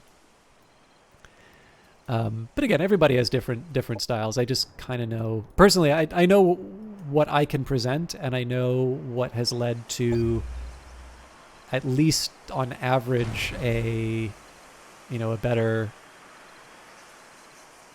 set of outcomes for the people I saw. There was one batch where I found it really hard to attend the morning tutorials that I was giving, and so that created a certain level of distrust with the students, which I felt quite bad about, actually, because I don't like not being able to make it to the lab. If I'm the last person who shows up in the room and I'm the one doing the lesson, that sucks. And I have a feeling that probably made it harder to connect. But other than that, it tended to work quite well. Incoming communication. You'll need to rethink this relation of ours, Naranga Odd. Your pathetic, dirty rats have crawled up out of the rubble. This commander's opinion of you has changed by -100. We've gained 3 casus belli on this commander because they said mean words to me. I do feel bad that I'm denying this guy his experience, but he can collect goodies. All right. Again, it's a low-risk battle, so we'll do the auto-combat if we lose anything. This guy took a little more damage than I wanted, but...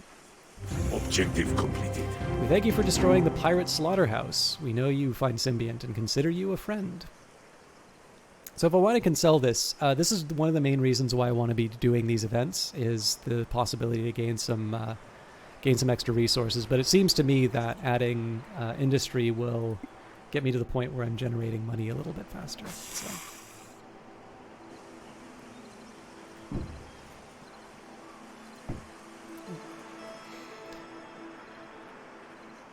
All right, so here's Posticnor. I'm just trying to look for any more solid borders that I can see here.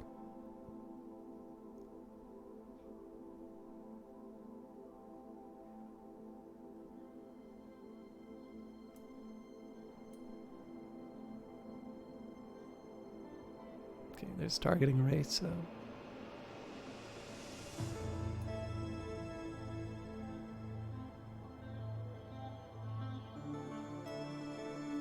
So I think probably what we'll do is we'll keep moving eastwards and just clear all of this out.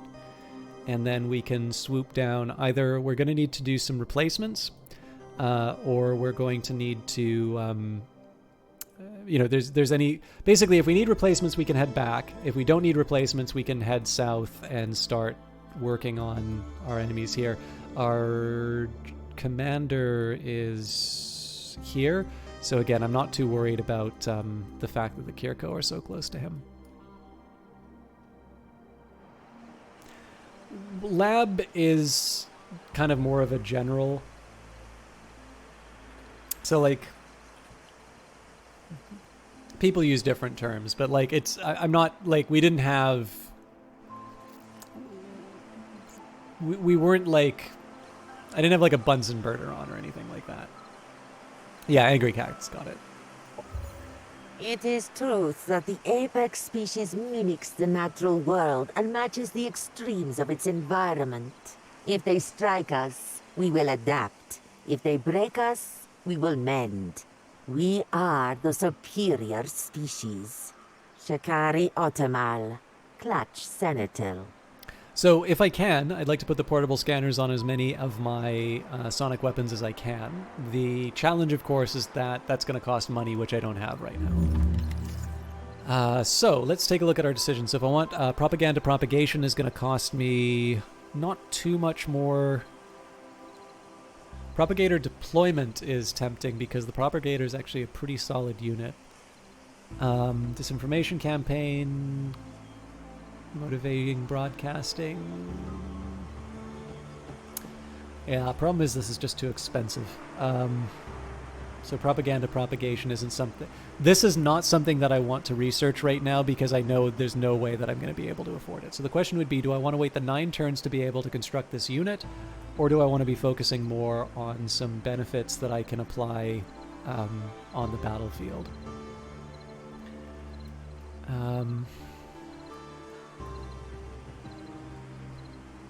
So deafening amplifiers, 12 strength chance to apply disoriented. Sonic is a really strong weapon type.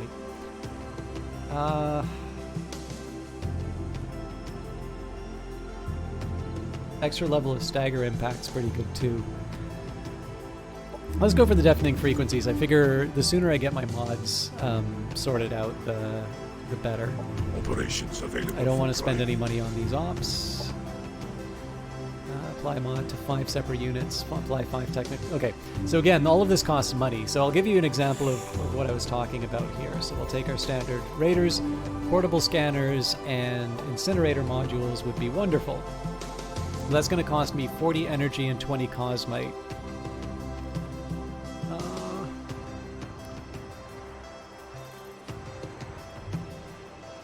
Going for it.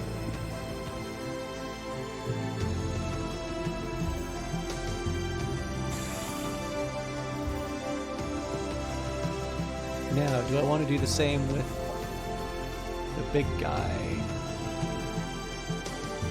Yes. I do want to be a little mindful of my resources, but I think being able to get some serious damage down.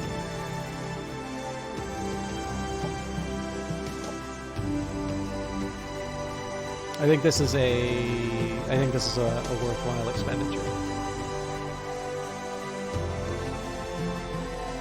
You heard Planetfall had some serious issues at launch. What was that about?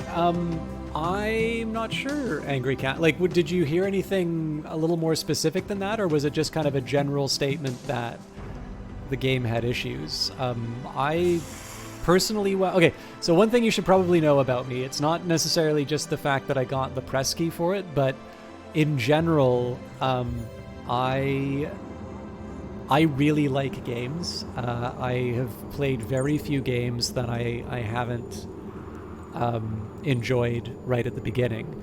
That doesn't mean that I don't think games get better. So, for instance, the very first version of Stellaris is pretty weak compared to the game we know now. But to me, that seems to be just an upward progression rather than rather than any inherent flaw in the game to start off with. I do know that the economy was revamped in a couple of major patches, but I don't know. I actually really enjoyed Planetfall when it came out, and I will admit I haven't spent as much time as I wanted to in Age of Wonders 3, so it might be that there are existing fans of the series who maybe didn't have something that they wanted out of it, but.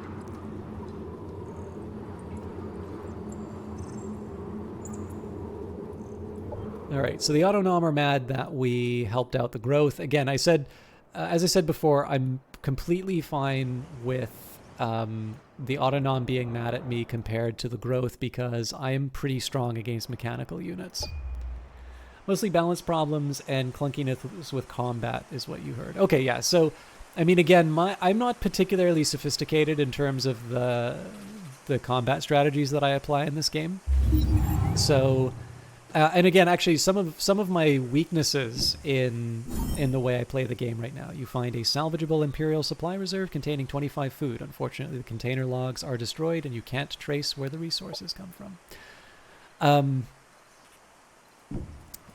You know, it could be that some of my less than stellar tactical choices reflect maybe the incentives created through the old combat system. I do know, like I said, there was a fairly substantial patch not too far after release, so it's entirely possible that they were correcting sort of a broader issue with the game. But I'll be honest with you, like I've enjoyed Planetfall all the way through. In fact, if you know, through no fault of the game, I have actually spent more time in earlier Planetfall than on this more recent DLC, and not just because, you know, the new DLC is new, but just because I had a bunch of... I just wound up having a bunch of... I wound up having just a bunch of other sort of keys come up. There's actually a game that I've really been wanting to try and cover for the developer for a while. I don't know if I can get my guys back in time. Yeah, it's going to take 4. I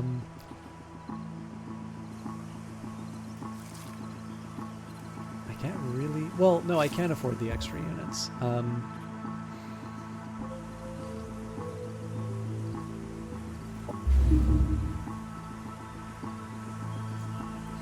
Let's hope this works. Happiness event in colony. I'm so used to leaving my base open. But that's not without consequence. Also, this is gonna turn over, and I'm gonna be able to annex another district. So I should have planned that a little bit better. I think I'm gonna go for the science spot.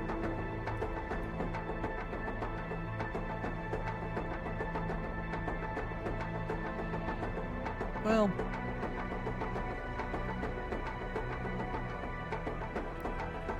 the industry doesn't really get me a lot right now. I'll think about it. The other Age of Wonders games are in a fantasy setting, correct? I think a lot of people were worried that this game was going... Oh yeah, sorry. Revealed preferences. You know, I put a lot of time in this game when it first came out. So I really enjoyed it. But again, I always feel that I need to be clear. The best example that I could give you was there was an indie game called Slain, and it had this very sort of pixel art, heavy metal kind of feel to it. Okay, so I'm lucky that they're moving slowly. I'm still not convinced that I'm going to have this unit ready in time. But we'll roll the dice. Again, it's a little late for me to do anything about it, so... So I want to push forward... Ball Scout. Oh. God forbid I trespass against the person I'm at war with. Oh, actually, we're not at war with them? That's funny. Now, this game was fairly notorious for being quite disappointing on release. I definitely saw... I think probably what I saw was the potential. I kind of saw what they were trying to do, and I wasn't as particularly bothered by some of the rough edges. But, you know, I kind of need to keep that in mind. Like, if I can use something for which there is a consensus about the game being very disappointing, and if you go and search for that game now, it's called Slain Back from Hell. And it's the developers basically reimagining and redesigning that game so that... Alright, so I'm going to want to head here. so that it matches more what people were expecting. So I think that's a fairly clear case where people think the product was disappointing. And anybody who wanted to take the fact that I didn't really have an issue with it or didn't talk about how bad the game was, if somebody went off and bought it and was disappointed, I'd feel quite bad about it. But even with my enthusiasm for games and my generally forgiving tastes in mind, I thought Age of Wonders Planetfall was a thoroughly enjoyable game on release. And I feel like it simplified a lot of things that are not defects of the fantasy games, but I feel like they simplified some steps. I am going to go for the science, but mostly because of this energy here.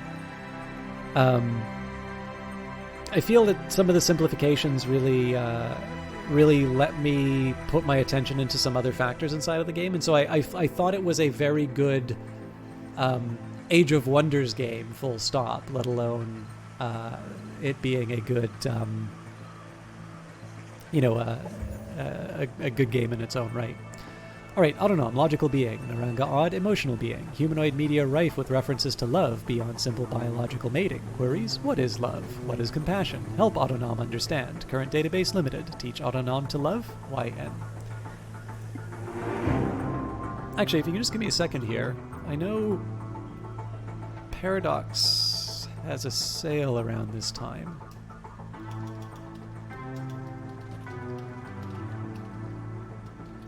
I think ever since Planetfall came out, yes, there's the Midsummer sale. So I don't get any commissions or anything from this.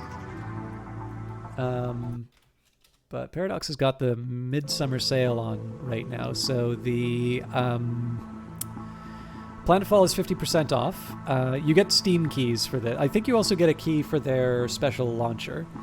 Planetfall is 50% off. The Season Pass is 10% off. I believe the... Oh no, Revelations is also 50% off. So I think it's just Invasions that's... Invasions that's just discounted. Surviving Mars is $7 Canadian. Unbelievable. That is such a good game. What was I going to say? What I was looking for, though, was the Fantasy Age of Wonders games, because at the...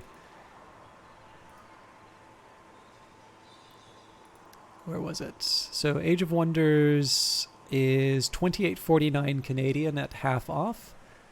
So if you don't already own Age of Wonders... and you wanted to see if you think the overall idea is all right, but maybe you're not entirely sure that you want to go full in for the latest version. Age of Wonders 3 is $8.25 Canadian. Or alternatively, if you enjoy Planetfall and want to see what the fantasy setting is like, it's $8.25. I will note Invasions is not on sale. The only way you could get that on sale would be to buy the Season Pass, which is 10% off. If you want to play the original Age of Wonders game, it's $1.30. But keep in mind, that is an old game, so it's not quite like this. Have you considered getting into simulation games like Dwarf Fortress, Cataclysm, Dark Days Ahead, or RimWorld? You'd be interested in seeing how you'd play them. I have had RimWorld on my radar for a while, Angry Cat. I would be really interested in playing it. The challenge is, and this is so entitled on my part, but I just need to kind of keep this in mind. There's a lot of games that I have, and there's a lot of games that I put in mind. I will also say the developer is based in Montreal, and I think it's amazing what they did. I really respect the fact that they have not put that game on sale. But the challenge for me is that because there isn't a sale for RimWorld, and because I have all of these other games that I can play, there hasn't been that catalyst event like there are for other games to finally say, okay, today is the day that I play RimWorld. And again, that is, I want to be really clear. This is not me doing the stupid, I'm a streamer, I don't need to pay for games. I think it's perfectly fine. At this point, like, RimWorld does not need my attention. I think if anything, I get, a little marketing boost in terms of saying, System Chalk does RimWorld. For me, that game is probably attracting more people to my content rather than the other way around at this point. But in very practical terms, it's just an unfortunate reality that I have I have a lot of stuff that I want to get through, and I'm very slow to get through the games. And so while I have a tremendous interest in RimWorld, and I particularly like supporting Canadian games, it's a really hard one because RimWorld is always kind of a given, and I know it's always going to be there. And so as a result, I haven't had sort of that push to finally say, today is the day I do RimWorld. But, oh, Jesus Christ, Uncle Cranky. Dwarf Fortress I've definitely been interested in. Dwarf Fortress is actually one that I was thinking I might do similar to Crusader Kings, but then I found out that Kit Fox, which is also based in Montreal, is going to be doing is publishing the Steam release for that. So it seems that they're going to be getting a lot of sort of user interface. I've seen some of the improvements they've made to the user interface. It looks really nice. And so I thought that would be a really nice opportunity to, support the major event for Dwarf Fortress. It would also probably be a good time for me to get into it. So that one I've been a little lazy on. But. Now, Cataclysm Dark Days Ahead, I'm actually not at all familiar with. Would you mind giving me a little bit of a rundown of what that is, Angry Cat? I actually really do enjoy big, complicated, hard to understand, intimidating games. Like, I've got this game called Command Modern Operations. I don't know if any of you guys have seen this thing. It is a sight to behold. I am so happy I own this thing. I'll never do it on stream, but like it is. I love this sort of thing. Yeah, I mean, I think Dwarf Fortress does a very good job with what it has right now, but I just think, the less cognitive burden of me translating those images, and more importantly too, to be able to communicate that to an audience, not having to explain what every symbol means, I just think will make for a more satisfying experience. All right, so with Zarda's training in its background, the hero uses its Gamma leadership skills to improve all units in its army. Non-hero units gain 2 resistance against status effects and Universal's camouflage. That actually isn't as strong as the other bonus. I think I'm going to take it, though. And I think I'm going to take Deadeye over Deadly Sight because I feel like this unit should be doing more stuff than Overwatching. Overwatch would be happening at range, and... Oh, wait, no, this unit doesn't get a penalty. Oh, whoa, whoa, whoa, whoa! All the units get universal camouflage. Jesus, that's a good bonus.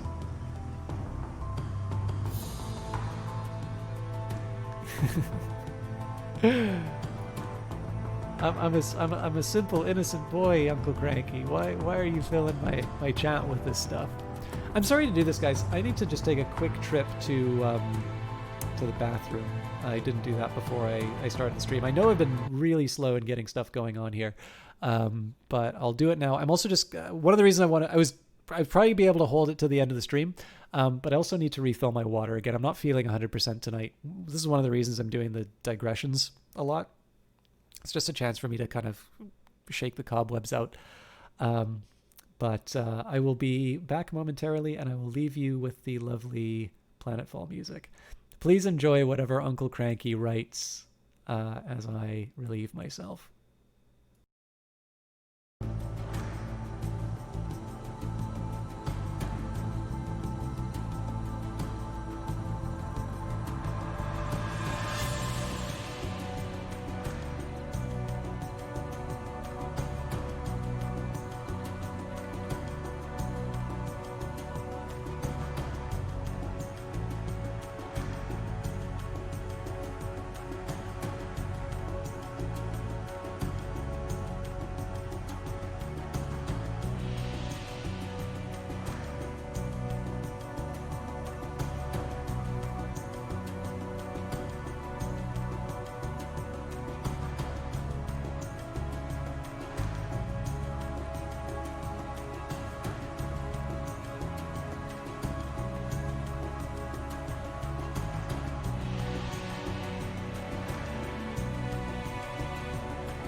All right, sorry for the extended absence. I lost my headphones. All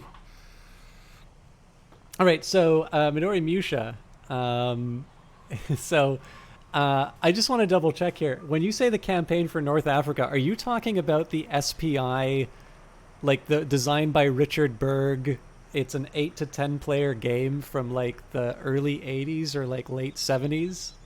Like this thing. For those of you who haven't seen it, I did a presentation on Board Game Geek. I like took all of the database entries for Board Game Geek, and that game is an outlier on playtime because it has like a playtime of something like 3,600 minutes.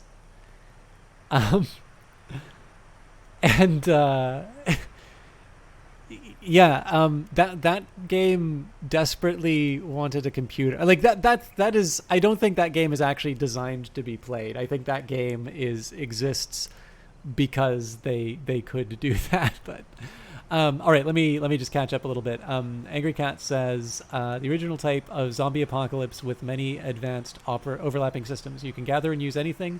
There's an extensive crafting system that lets you utilize substitute materials. Also, everything is made from very nice pixel art. I'll take it. I'll be honest with you. I've never been too crazy about a lot of the zombie apocalypse games. But that doesn't, I think that is just because I don't always think that people do interesting things with them, but that does sound like an interesting game. I'll definitely check it out. Uncle Guy says, hey, it's said to enjoy whatever, right? But who can enjoy what sounds like tapioca pudding being shoveled into a hand basin? Moisture's at 41%, the wind coming in at 3 kilometers an hour from south-southeast. Calculate how this affects your musket ball trajectory. Yeah, we'll see. Like, to give you an idea of how ridiculous the campaign for North Africa was, I promise I will get back to the game, but this thing is amazing, and you guys need to look this up. The campaign for North Africa is notorious for this thing called the pasta rule. And like the idea was that they wanted to communicate the idea of how in-depth the simulation was. So that Italian units had to have an extra water ration in order to be able to boil their pasta. Now, so far as I can tell, Richard Berg, in fact, I think it was Richard Berg, the designer, who said this. That is completely ahistorical, that they just put the pasta in the sauce. They didn't need the water ration. But that's not the point of Campaign for North Africa. The point of Campaign for North Africa is to say that you've got tables and dice for everything. And apparently they never got through a full playtest. Their argument was, if people tell us they think there's a problem, say that just tell them we think they made a mistake. They should try it again and let us know if it comes up again.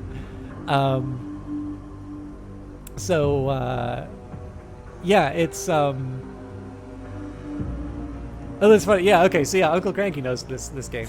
Yeah, it's amazing. Like I kind of would like to see it. I have no idea how Midori Musha got it, but it's the same one that was in the Big Bang. I've seen Big Bang Theory. I definitely didn't know it was in that though. But yeah, no, that is fantastic. All right, sorry about that. I did promise that there would be some more Age of Wonders Planetfall.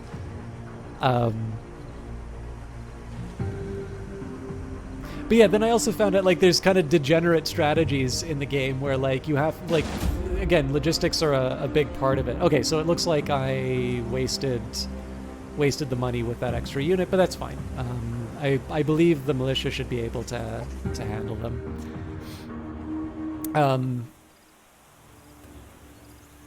What was I gonna say?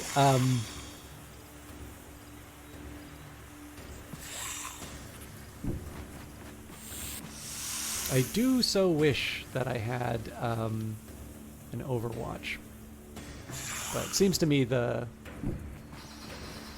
first question is get everybody in position. Sorry, there was something I was going to say about Campaign for North Africa, but I lost it. Sorry.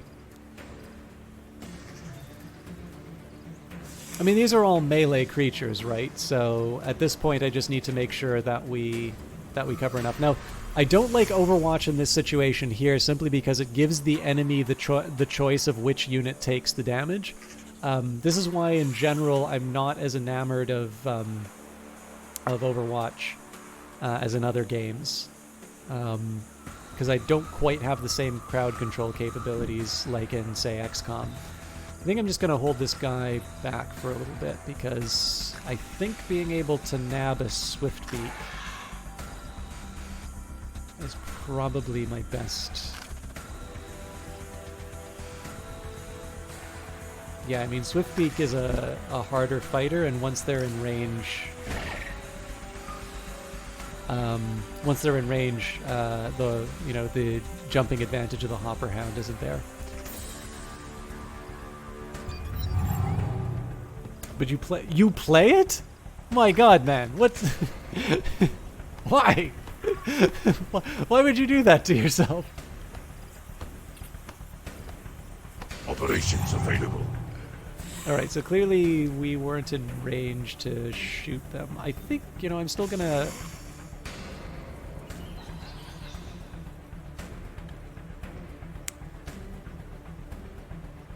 That's a shame that doesn't count as being in range. Okay,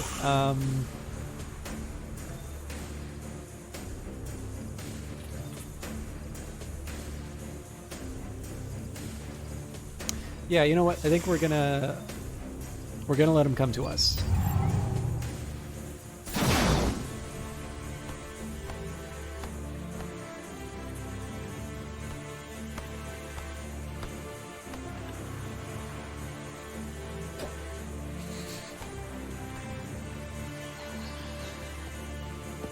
Yeah, I think one of the big things for me, and I know I do a very poor job of communicating this, I do like complex games, but I do not like complexity for the sake of complexity. I think that's an important distinction that often gets lost with certain types of strategy games. It's very satisfying to really jump in on a really kind of exciting sim, for instance. But I'm so annoyed that I need to waste another shot. Enemy destroyed.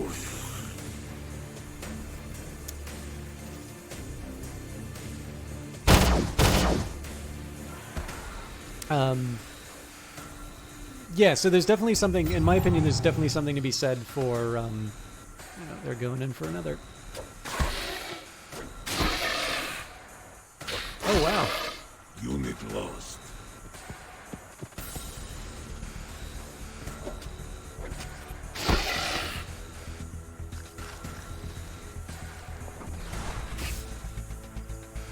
Okay, so I've got a very specific pattern in mind for how to handle this. Oh, actually. Okay, so good, not good.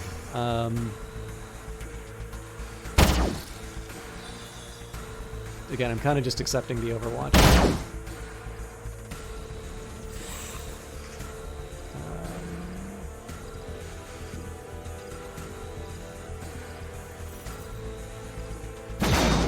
It's just so that I can get my better unit. Actually, you know what? It probably would have been better to have this guy fire, take the Overwatch, and then let these guys use all three moves.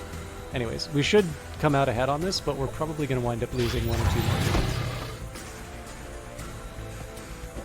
Yeah, it's a heavy flank. Unit lost. Enemy annihilated.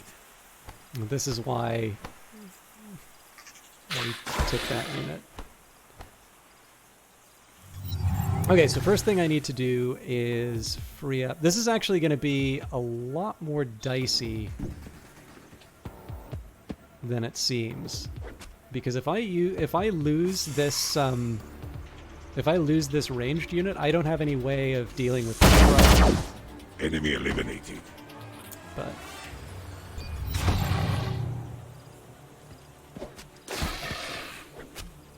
Our forces are victorious. all right, so yeah, that was definitely a lot more even than what it should have been, but we saved the base. Again, I'm a little annoyed that I'm now spending more money on a unit that I frankly don't need, but that's life. We'll do the food sectors upgrade as much as it pains me, and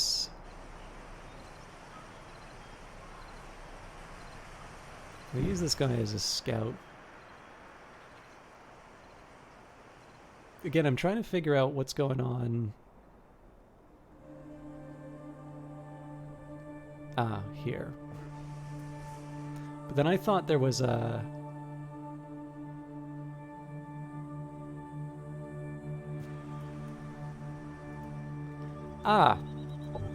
Alright, so I'm mistaken. So, Imperial defense is raised. So right. I made a boo-boo.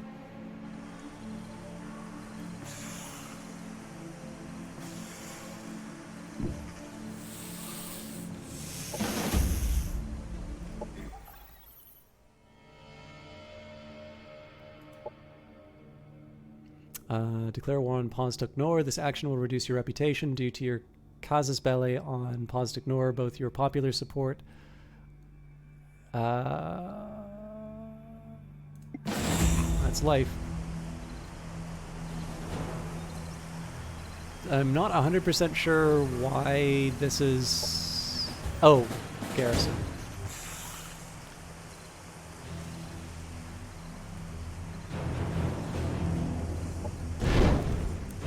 I will admit, I did not know you could do this with the defenses.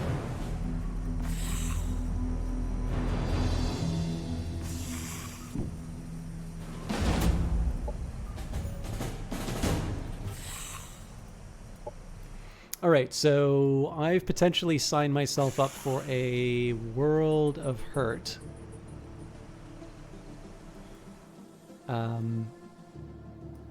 I think the best thing for me to do would be to focus on Pawnstuk Nor, just in terms of breaking up the Imperial defenses first, only doing one fight at a time, and then we'll sort of pick it up from there. From primordial days, vibrations in the rocks warned us of predators.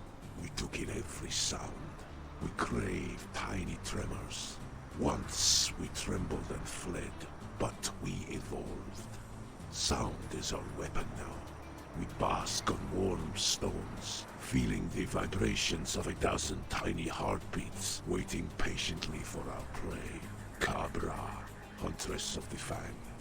So this is definitely getting the disoriented on non-ethereal units. A 30% fumble chance is a pretty cool little debuff to apply to people. I just don't think I have the resources to apply it right now.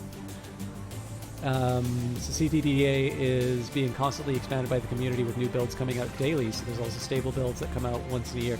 So when you like, is this an open source thing, or is this a is it sort of driven but highly? It's driven by a developer but highly moddable. Is that the idea? It sounds really interesting one way or the other. Okay, so the big problem I have right now is I just don't have the ability to get any of these cool mods. So what I should be focusing on is the ability to... Should I either get new tactics or I should get new units so that I don't have to research the new units later. Yeah, you know what? I'm going to do the propagator deployment. And that's just because shield shattering frequency is not something that I'm going to deploy right now, anyway. Now the big worry I have right now is that I don't know where Pawnstuk Nor's defenses are. So I think rather than... So remember that the original plan was to head out east. Excuse me. Head out east and then go south. Given the fact that we're taking on Pawnstuk Nor right away, it seems to me that the better option is to avoid antagonizing more than one force and move in there. The main reason why I went after Pawnstuk Nor is not because I particularly dislike the Kiriko. I actually like them quite a bit, but it's an example of I know for a fact that the Chancellor was attacking them, so it's more likely that their units are going to be otherwise occupied.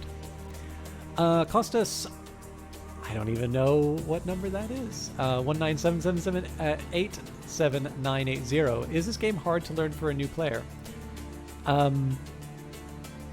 So my...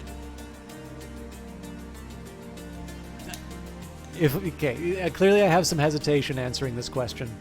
My first question for you would be, Kostas, are you familiar at all with Paradox Games, the publisher? So these would be people who've done... they've published Surviving Mars. They're the ones who develop Crusader Kings and Stellaris. I think they've also published City Skylines and those sorts of things.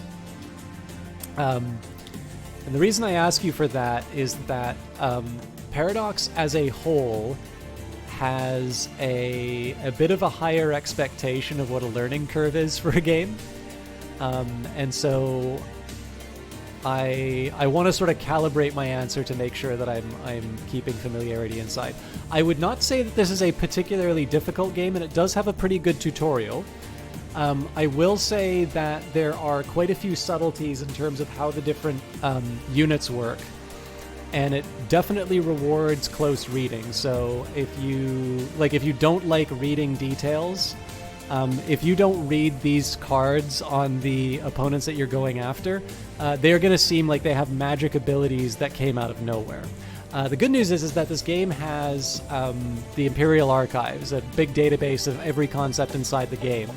So I would say that it is not particularly difficult to learn, particularly if you're familiar with other 4X games like Civilization or Endless Space. Maybe Endless Legend is probably a better example because that's more hex-based. But with that in mind, I also think that there's probably I think there's a certain... how do I put it? Oh, you know what? I didn't need to declare war on the Kirko to be able to destroy that item. Okay. Good to know for future. I think we'll still commit to the war here, though. But yeah, I would say that it's probably going to be more challenged than your average game. If you like strategy games, I don't think this is a particularly hard one to get into. If you're less familiar with strategy games, I would say that this will be one which is a very achievable challenge with the tutorials. But I would say that with the expectation that you will get something out of reading the unit types and whatnot. Oh, you played a little bit of Age of Wonders 3? I would say this is simpler than Age of Wonders 3. So in Age of Wonders 3, you would decide where you put your colonies and whatnot. And, you'd have to decide, oh, God, do I want to put it on this hex and get this resource, or do I want to put it on that hex and get that resource? In this case, the game is broken down into a bunch of different sectors, and you colonize individual sectors. So if I go here, there's an abandoned quarry. It gives me a bonus to production, and then some food and energy and science. And that would be opposed to actually, I'll use this example here, where I decided to take it for more energy and industry because I'm currently running inside of a deficit. So I would say the colony management has been simplified tremendously from Age of Wonders 3, but it has all of the personality of the fantasy game, and they've generated this really interesting science fiction world. So I would say you're in good hands. This game is not harder than Age of Wonders 3 for sure. Now, if you only put 3 or 4 hours in Age of Wonders 3 because it wasn't quite your game, I'm not entirely sure that the differences with this one would be enough to turn somebody who was not an AOW 3 player into an Age of Wonders fan. But I would say if it was more a case of Age of Wonders 3 seemed to be something that you were, something that you wanted to like, and it was just a question where you were, maybe you ran out of time or something like that.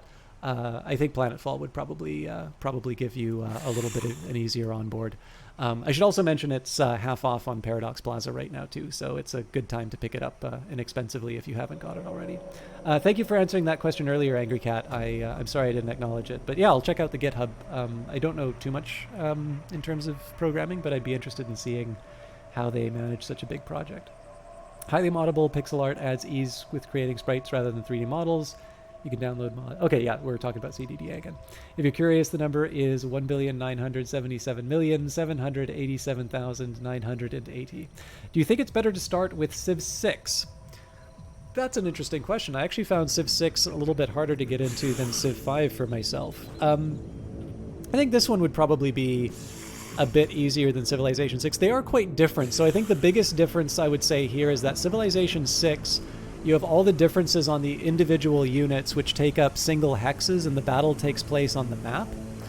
This game here, what you're trying to do is you're trying to use the strategic map to gain your overall advantage, and it's the positioning of your 6 unit. So not only can you have 6 units on a hex, but you can have up to 7 hexes participating. So you've got the object that you're attacking, and then the surrounding 6 hexes. And so you can actually have very large battles sort of taking place.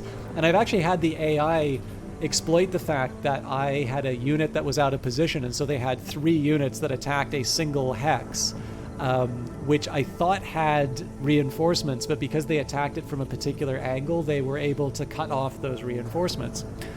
So there can be a little bit of maneuvering on the strategic map to get to that tactical level battle, which is a little bit more like XCOM, and I think that adds something very unique. I'd say this game's a little bit simpler than Civilization in the sense that this game, the strategic map, really is about getting a military advantage so you can send your soldiers in and conquer things. So knowing that there's going to be a very heavy military dimension to the game will probably keep you focused, and there will be maybe a few fewer degrees of freedom. Whereas one of the challenges I sometimes have with Civilization is that you have that really interesting balance between the technological side and the and the expansion and the military. If you expand too much but you don't focus on your military, you're just you're setting yourself up as a really ripe target for the enemy to take over. And in particular, technology in Civilization is such that it's a real guns and butter choice. You can do a military research or you can do a social research. Whereas in this game, you have both a military and a social research tree, and you can pick one of each time. So on that front, I would say that probably Age of Wonders Planetfall is a little bit more straightforward in terms of what your objectives are, without maybe surrendering some of the strategic depth. I will say, though, of course, I certainly picked it up, but I got Civilization 6 when it was free on the Epic Store. I mean, I already owned it, but I know there's a lot of people who've got Civilization 6 now who never bought it but have it available now, and I'm a tremendous fan of the Civilization series, and so I think Civilization is worth playing in its own right, whether or not it's better or worse than Age of Wonders. Yeah, no problem, Costas. I'm maybe short on gameplay tonight because I'm not feeling super well, but that doesn't mean I can't. Share some things that interest me. So I'm lucky that we've got a little more energy going on. I'm not really building any new colonies, so I think we'll just reduce the time it takes for growth. And at this point, we'll just keep churning out buildings until. I'm curious actually what the maintenance on these guys are. 3. Okay, so until I have an energy of +4, I can't really consider any additional units. So you can guard. I mean, it's a little dumb that I'm keeping him here because we knew that we could overcome the Marauders when they showed up, but we do have another match coming in, and I don't really see them arriving in time to make any difference on our new front. Are we fighting for the right to sunbathe anywhere, anytime? You want to learn to play strategy games because you play mostly RPG, and you want to start with Age of Wonders, Civilization 6, or Endless Legend. All of them are truly wonderful games. I'm going to make a very strong argument that either you play Age of Wonders 3 or Age of Wonders Planetfall for the simple fact that I'm sure what got you interested in the game are the heroes and the whole upgrade tree and whatnot. And so I feel that Age of Wonders 3... I mean, Age of Wonders 3, you explicitly go into dungeons to explore for powerful relics. In this game, it's more the ruins of the Empire, but it's a similar mapping. So I feel that this is the game that probably has the most RPG-ish elements. And even then, if you look at the tactical hex battles, I mean, it's not like that is completely unknown to... to RPG games. I mean, Final Fantasy Tactics, I think, is a good example. Sorry, guys, I noticed my frame rate has just been locked at 60, and I want to know if Nope. Apparently, it just really wants to. It just really wants to deliver at 60. Fair enough. Oh wait, do I have VSync on maybe?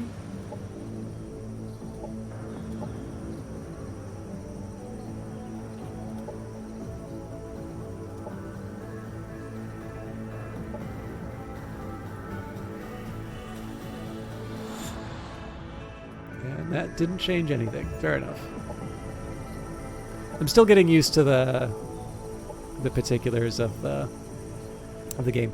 But yeah, I would say in order of RPG-ish. So yeah, Final Fantasy Tactics has kind of a, admittedly not hex, but a grid-based combat. So I'd say Age of Wonders 3 or Age of Wonders Planetfall are probably going to have the most RPG-ish elements inside of them. Endless Legend approaches very similar territory. I will admit, I actually had a very hard time getting into Endless Legend as a fan of strategy games. That might be my own individual experience. I know a lot of people really love that game. But I do think that very often Endless Legend is viewed in the light of other strategy games.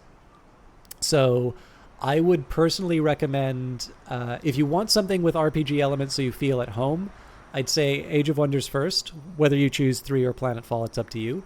I would probably then move to Civilization, because Civilization is sort of the game, is like the standard by which all of these other games sort of measure themselves. And they're great because they add their own things to these styles of games. But I do tend to think that there's a certain grammar that gets built up about these types of games where Civilization is the easiest shorthand. I would actually probably also say, too, if you want to go and find help from other people, people will probably be able to say, you know how in Civilization you do ... Whereas probably fewer people would be familiar with Endless Legend. And that, absolutely no disrespect to Amplitude Studios. I've been a big fan. The first Steam guide I ever wrote was for their game Dungeon of the Endless. But I would probably say Endless Legend is the one that probably has enough sharp corners to run into, that if you're unfamiliar with strategy games, that might be one that winds up being a little more disappointing. So, Lord Sloth also has some things to say here. So it's easy to learn to play, harder to master. It's got a pretty good handle on normal single player. But you've got handily defeated in a 1v1 MP. I think that's true for every multiplayer game, though. Like, as soon as you log in, if it's been more than 24 hours, you've got some battle-hardened veteran who's ready to just ruin your experience. Age of Wonders 1 and 2 are pretty solid, too. Similar, yet different enough that you don't feel you're playing the same game. I'm actually less... I know I've played a bit of Age of Wonders 1, never played number 2. I like number 3 quite a bit, but Planetfall is definitely my favorite. And you basically slot strategy games into 2 categories: grand strategy with diplomacy and culture and whatnot, and combat-focused strategy where you can mess around with interesting tactical combat. That's an interesting division. I tend to think grand strategy is a little bit of a different thing personally. But I mean, in the end, these distinctions exist to help people find games that they like. But I would definitely say that Age of Wonders is a lot more combat-focused than some of the others. One of the other virtues that I think is less appreciated about Civilization as well is Civilization has, I think, 8 different difficulty levels.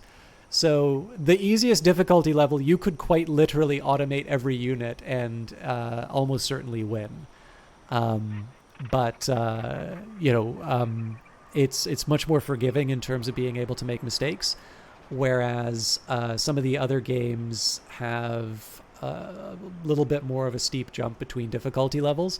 And sometimes if you play on the easiest level, you get some expectations about the fact that you go into battle and always win no matter what units you bring. And of course, at the harder difficulty levels, you need to be very careful in terms of what units you bring along. And that'll be true for all of the games. I just think that Planetfall, because you can have 6 units to a hex, and you can have up to 7 hexes participating in the combat, the unit choice tends to be a little bit more large. Marvelous. More fans of Fear and Fell Dominance have come to join the stage of Dali Ardeli's greatest performance. The Elop Confederation may have rejected my offer to act as ambassador to the Syndicate, denouncing my torture practices as barbarism. Instead, they're still all over that runaway slave dog, Marlock Tenor. Pathetic. But luckily, this was never my primary reason to come to Parlement Alpha. It sounds like the sounds from the abyss have called me, summoned me, enticed my artistic appetite. As a disciple of Sinumbra, I am used to a lifestyle of heavy metal, but the future I have glimpsed during the past few days is even more hardcore. They are awake, they who have slept beyond the abyss, and now they need to be greeted and welcomed in a way that is worthy of their presence, and of my reputation as an artist. But I've already built and set the stage. The ambience will be provided by your war. Now the only thing that's missing is a fitting sound system to blast away the audience. So we're getting a heavy metal rocker to amplify our sound weapons. This will be amazing. This is where you come into play. My scouts have witnessed the power of your sound-based weapons on the battlefield. Their deadly resonance provides exactly the intensity level that I've been looking for.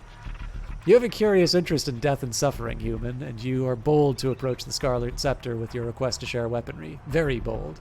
It is your immense luck that you and your band of death greeters are too insignificant to be considered a threat to us, or your career would now be meeting a literal dead end by now. Stellaris Endless Space 2, a very intriguing strategy layer, but a bland combat level, whereas Master of Orion Total War Age of Wonders strategy level is like System Shock said, in support of fun battles. The Total War game, the biggest thing about Total War is that I think Total War could be defined by the fact that you have an option to play those games just the battles. And in a similar way, the choices you'll make on the strategic map will inform the choices you need to make on tactics. So I can remember when I played Total War Napoleon. I've only recently just gotten into the Total War series. I actually found it really hard to get into myself. But I was really interested by the fact that I basically had like one cannon and one sort of unit of infantry, but there was a big hill. And so it was actually possible that I set the infantry to defend the cannon on the hill, and the enemy needed to go around it. And I was able to use the cannon to break the enemy's morale before they actually arrived to end us. And this was like a full-sized army that was after us. So I thought that was really interesting, that I was able to kind of do this really great tactical move that even though there were it's 300 all over again, basically. It's 300 but with cannons, which sounds like an even better movie, or canon, sorry. Sounds like an even better movie. So that there's some really exciting stuff out of that. But yeah, the Lord Sloth points out that Total War is really about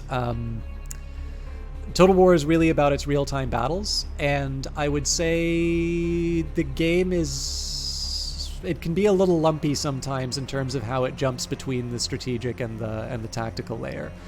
It is a very enjoyable game in its own right, but it's very different from the types of games that we've been talking about. Although, again, Total War Saga Troy is going to be free for the first 24 hours on the Epic Store, so it's a good chance for people to try new stuff when the stuff comes out for free. Oh god, you're 5 hours away from theoretical logistics qualifications exam. Cranky, bless me with your galaxy brain fire. Good luck, Angry Cat. Let me just catch up with chat and then we'll do the dialogue. You're about to make a joke about heavy metal music, then you realize that's actually what he meant. Yeah. Total War is a bit harder to enter since you've got to juggle all the combat factors like flanking and morale and fatigue. Yeah. Oh, you've got Shogun for free. Okay, great. Yeah. So the biggest problem that I had with Total War was that it was very hard for me to feel like I was doing anything but like smashing plastic army men together. And it really took me, I think it took me about 4 or 5 tries with different games to start to appreciate the nuances of the combat. And I feel like the Total War game has been developed enough and there's a dedicated enough fan base that I think there's a lot that's taken for granted, and as a result, I find those games a little bit harder to get into.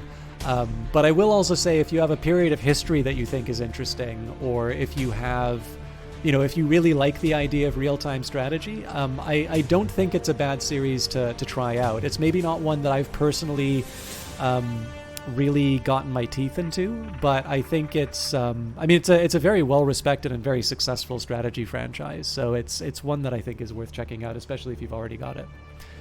All right, any assistance you might receive from our hands would be nothing less than an act of courtesy. Consider this conversation a message to the Syndicate people that there can be gratification for those that bow down to the might of the Shakarn. Dano Deli wants you to provide him with a sound system powerful enough to tear the abyss open. A couple of repurposed sonoblasters should do. Works for me.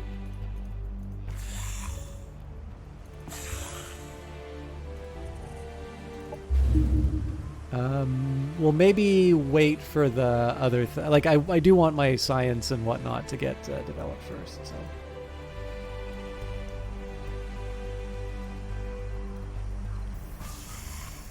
All right. So again, we know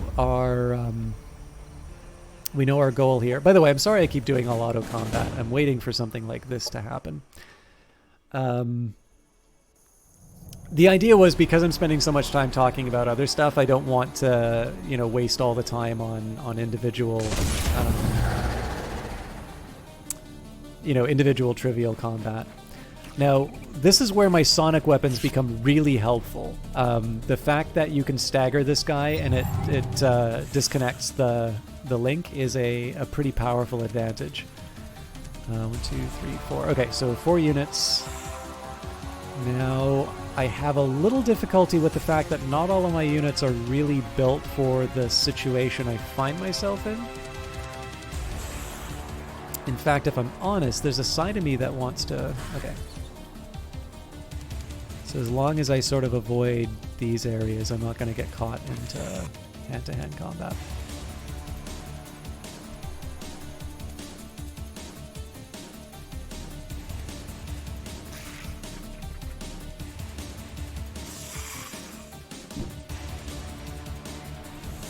So again, I'm prepping for my... Oh, I can already become a Biomancer. I don't want to. I'd really like one of these melee units.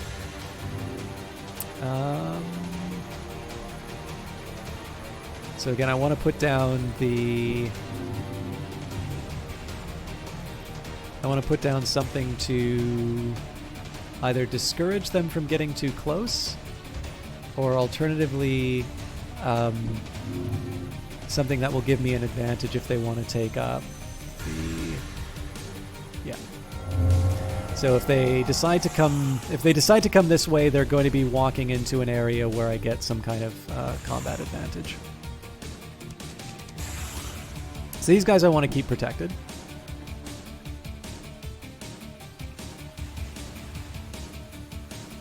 A particular era of military... What specials are you talking... I mean, and that's kind of not something I'd be familiar with, but what are these specials? Because they sound like something I might really like. I think I'm going to reserve the hacker.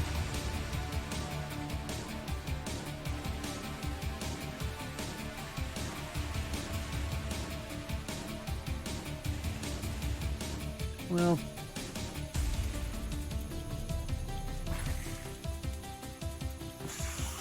I don't feel super comfortable with this, but he does suffer a little bit of a...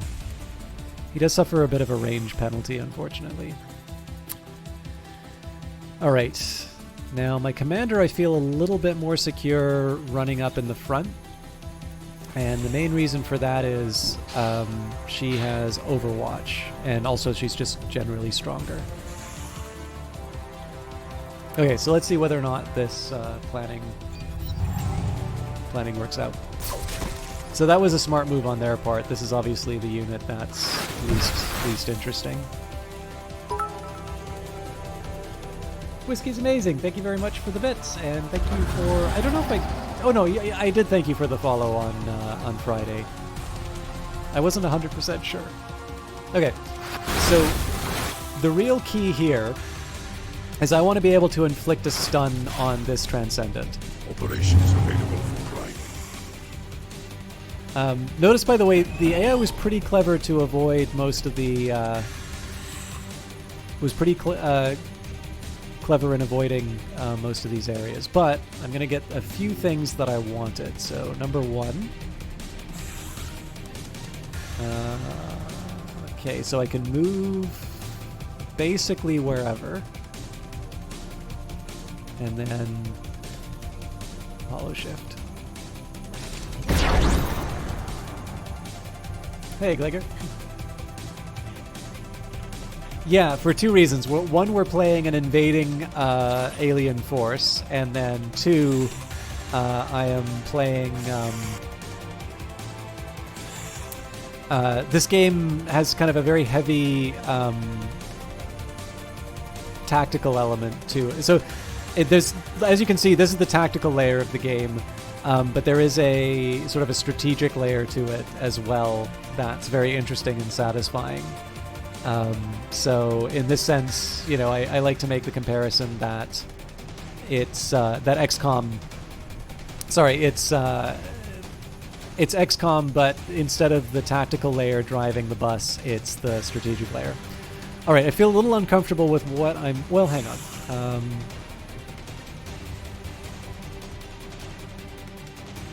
Nope, this is the right choice. So I want to be staggering... I want to stagger the Transcendent. So the reason I did that, they've got the Absorb Pain attack. So what this did was, if I was going to be damaging this unit, that damage would be reduced and then go to this unit, and this unit heals. So the purpose of that arc attack wasn't so much to do the damage, it was just to make sure that I dislodged that character. I dislodged the link between those two. Now what I want to do here is I want to inflict a stagger on this unit before my commander moves, and this is because I can wipe out the unit, but right now they're going to get an overwatch which potentially cancels my attack. So what I'm going to do here is, I think, yeah, the Omni Carbine, this unit is the one that I want to do the attack with. And the main reason for this is I know I want to keep this character safe. I don't believe I have any heals for them. So again, oh, it looks like we got an Analyze too. All right, now looks like they're still watching, so that's a bit of a shame. But I do have my recon unit as a backup. Enemy kill. All right, so then the final step is I get to use my commander. In this case, I'll move them. I gotta move them out of the caustic smoke for sure. In this case, I think I'm just gonna take out the... Oh, that's a shame we didn't kill it. Can I reach him with the vomit? No. I'm actually not sure how long caustic... Oh, you'll be there for 2 more turns. So this is actually gonna be a little bit harder for this guy to work with. But that's fine because I think I'm willing to see what the AI does. Again, what are the main things that I wanted to accomplish with this? Well, I definitely didn't want this guy to get flanked. It's possible that'll be happening from the Engulfer, but the Engulfer is definitely in a weakened state, so I'm not too worried about what can happen to them. At the very least, they shouldn't die this next turn. The rest of the turn is basically going to be the retaliation, and mostly I just want to try and get this guy in close enough to spit up on the enemy turns. So. Ah, fair enough. Gotcha. To the war programs.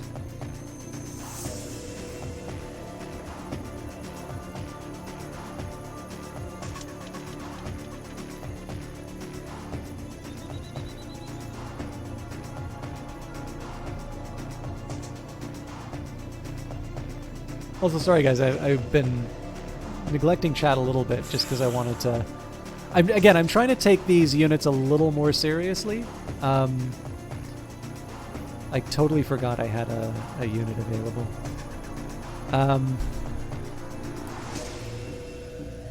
But I'm delighted at how active the chat is. It just so happens that it's at exactly the time I...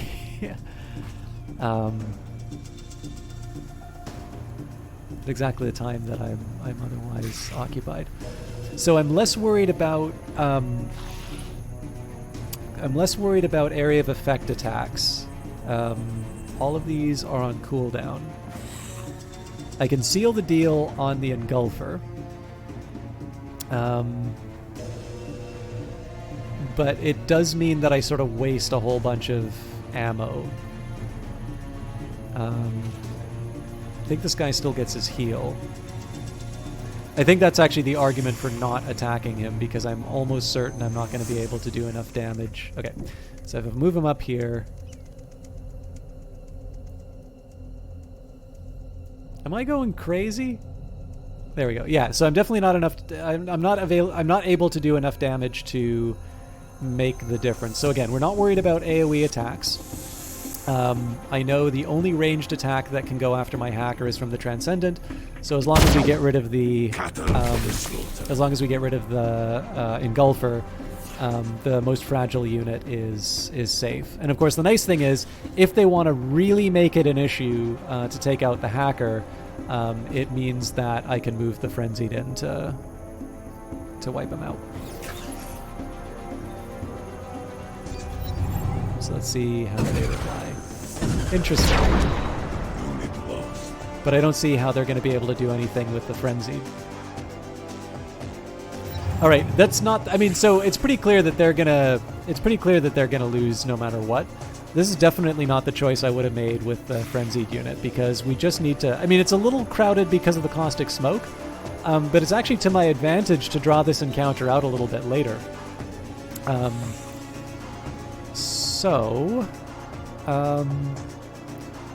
The other thing is that the thing that's keeping me from really, like, engaging really forcefully with the enemy here was the fact that there was the threat of the melee unit.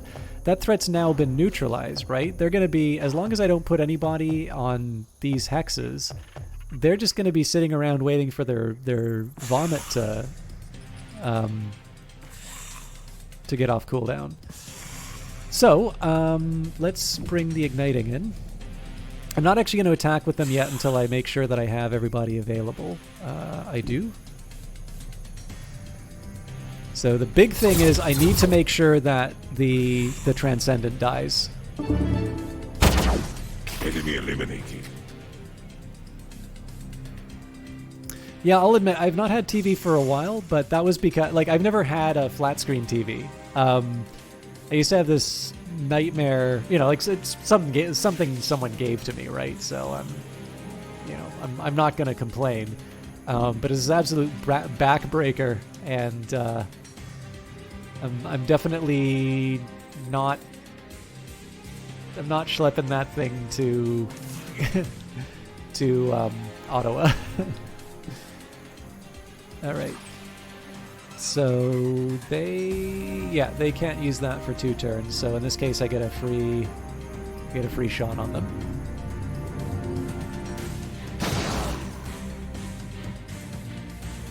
So I mean, if I wanted, I could spend the rest of the time kiting them, but I'm not going to do that.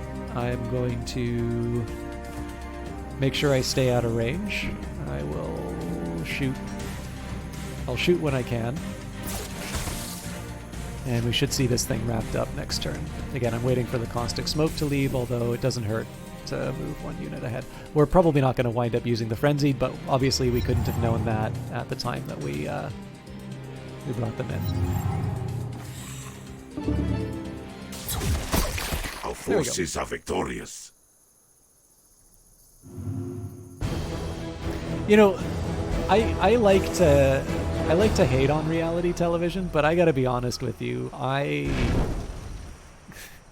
actually watch a lot more of it than I want to admit. Like Gordon Ramsay's Kitchen. I don't even think that series is being made anymore, but like Gordon Ramsay's Kitchen Nightmares, I watch that way too much. Now, I'm really intrigued by the fact that it's just telling me that I've only got 1 Imperial defense raised. I'm curious if that will change on the next turn. Clearly, there's going to be a militia waiting there for me. So I'm not going to send the junior partner in. When you bought your first flat screen, you got a 40-something inch to replace a CRTV you had for 15 years. I asked the guy if there was a cart or something that I could use to get it out of my car. He said, sure, but it only weighs about 40 pounds. Yeah, that's the funny thing, right? I mean, like, I didn't mind doing it because I was focused on, you know, film and television for so long, and that was how I showed my stuff. I was, you know, accustomed to showing, you know, moving gear. I mean, I had to move Video Village when I was a camera assistant, so, but I was super happy when the production paid, you know, if you're doing super high definition stuff at the time, the best monitors for that were still big heavy monitors. But if it was just something for the director, you could get by with an LCD monitor. All right, an unidentified force. An unidentified force of hostile that have been reported close to our empire. We should deal with them to find out more about their origin. The Voidbringers. All right. This is a stronger army than I can really handle right now.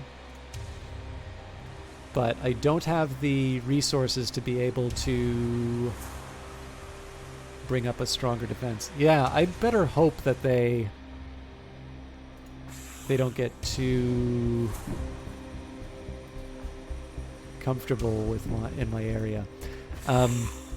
I think what I'm going to do, these are my undercover units, so I think there's a lot of sense in me sort of running around blowing up infrastructure with my stealth units for sure.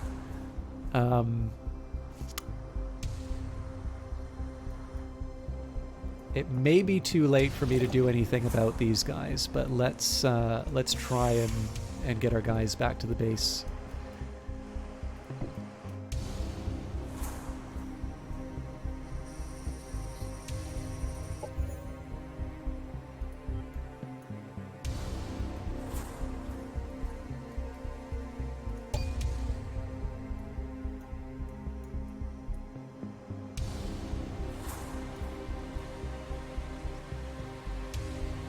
I'm curious what that objective completed stuff says.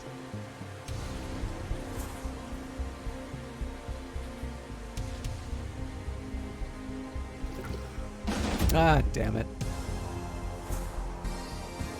Okay, so here's this is for remember the ancient adage one and so this is if Costas is still watching, this is a great example about how I learn a game like this. Now, I have I have sort of a background on these types of games to give me an idea about the things I want to look for. I think for strategy games particularly, one of the most important things, and particularly for the grand strategy style games where my own definition of them tend to be more like the Paradox grand strategy games, so Hearts of Iron, Europa Universalis, where much like the intellectual concept of grand strategy of using all of the tools of the state to advance the goal, so the diplomatic, the military elements, which, I mean, again, you could describe civilization in those terms, so it's still not a perfect mapping. In this particular case here, sorry, I went on that tangent and then lost the plot. I have kind of a set of expectations that come from this game, but whether it's a grand strategy game where it almost by design gives you more information than you can handle at the start, or this game where you have sort of a few principles and a bunch of variations on them. In this case here, what I want to be doing is I want to say, okay, what are the units that I'm looking at? I have, at least by the numbers in the game, a disadvantage in this encounter. But there are a couple of things that I know I can take advantage of. Number one, I have my unit that can turn into one of the enemy units. So number one, I want to find out which one I want to steal the abilities from. And then number two, the other thing that I want to focus on is I want to know how tough what I'm going up against is. Lord Slot says, speaking about learning this game, the quick resolve in this game actually simulates the entire combat. After auto-resolving, you can watch the replay or manually try without save load to see what they did, and if you can do better, that's a helpful learning tool. Yeah, so I tend to go back, I tend to retry, like, for combat where I'm like, okay, I'm going against units that I feel I have a really reasonably effective strategy for, I do the auto combat, and if I lose a unit, then I try and see if I can do it better. And then I don't really watch the replay because I already am very slow in making progress inside of the game, but it's a very good feature, and I think you're spot on to say that it's a really good learning tool. Not one I've personally availed myself of, but that's, I definitely am I'm probably in the burn your hand on the stove school of learning, where like I just let the AI kick my ass, and then I learn that way. So anyways, Don Dark Vestments, Cult Brother. Tonight we wake a serpent bound to the underworld because his tail churned the cosmic sea of sacred milk from which all intelligent life emerged. I feel its spiked fang in my mind. careful. The lovers of light and vanity worship creator gods jealous of the Naga's gift to humanity. Its venom enlightened our minds to act free of these vain gods. We must repay the Naga. Reach out, let its tendrils drain you. The more they feed, the more the darkness spreads. They will grow, change. Osiris Dervasis, Sinumbra Mindshrieker, RV75443R, Nihilistic Rebellions. This is just fun flavor text to read, but I mean, it's what the RPG element, right? And they actually do sometimes, this text gives you a bit of an idea in terms of how the units can be used. So these are mods. This is probably one of the things I didn't appreciate when I first started the game. The mods can make all the difference. So this is kind of nice for me to just see what is inherent to a Naga and what is a result from some modifications. So psionic users on this path have a 4 strength chance to apply burning, electrified, and poison when their attacks strike a target. Additionally, this mod grants the unit a 20% increased damage on all abilities. So this is an incredibly strong unit. The fact that it's able to inflict all of these status effects on me, in addition to the fact that it already has a fairly high damage.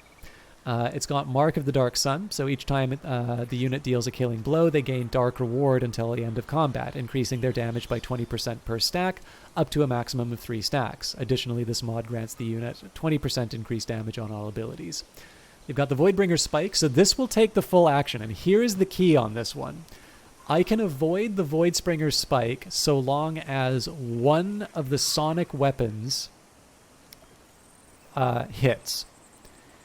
If none of the sonic weapons hit, then and staggers, then it's able to use the Voidbringer Spike, and it does 31 damage in addition to... So again, the Incendiary Poison and Electrified comes from that mod that it has. It applies its own stagger, so I want to be careful about that. And it bypasses all shields. Then there's Thralled Tendrils. Oh, this is also a full... Okay, so I just learned the first thing. I want to dedicate my highest probability hit with a sonic weapon to attacking the Voidbringer Naga each turn. Because if I can remove an action point from it, I prevent it from doing the really high damage. Dark Strength target enthralled unit gains a 20% bonus damage to all abilities for 2. I'm assuming that's 2 turns. I mean, I can't really do a lot to avoid this, but if I can reduce the Naga down to buffing its allies, then I'm in good shape.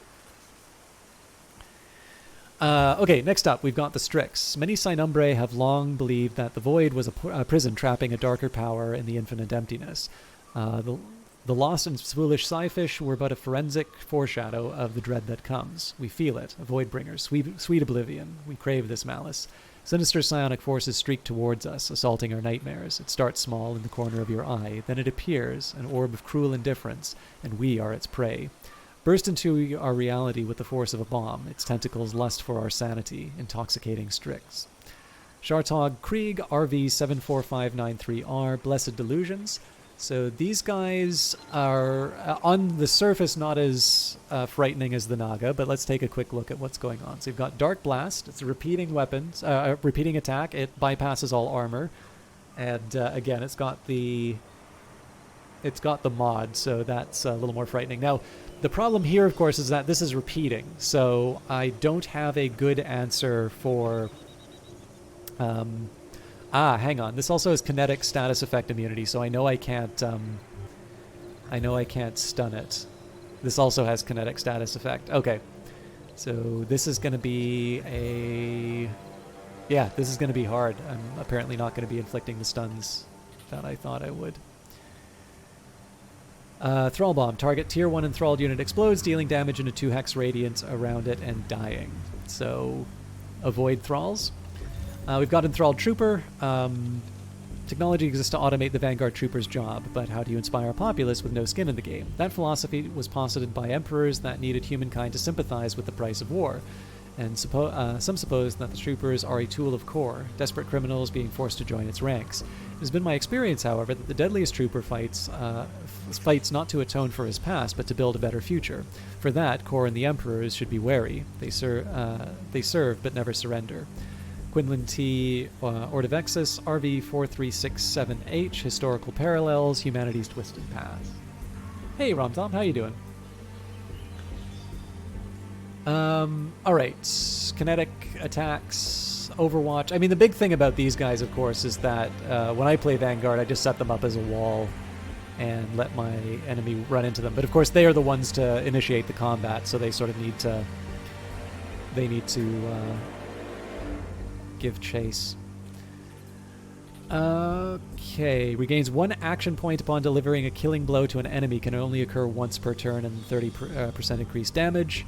And then finally, the Hopper Hound of your nightmares. I can remember the first year in Sundew Valley in the farming colony. The rich soil and favorable climate made life ideal for growing crops.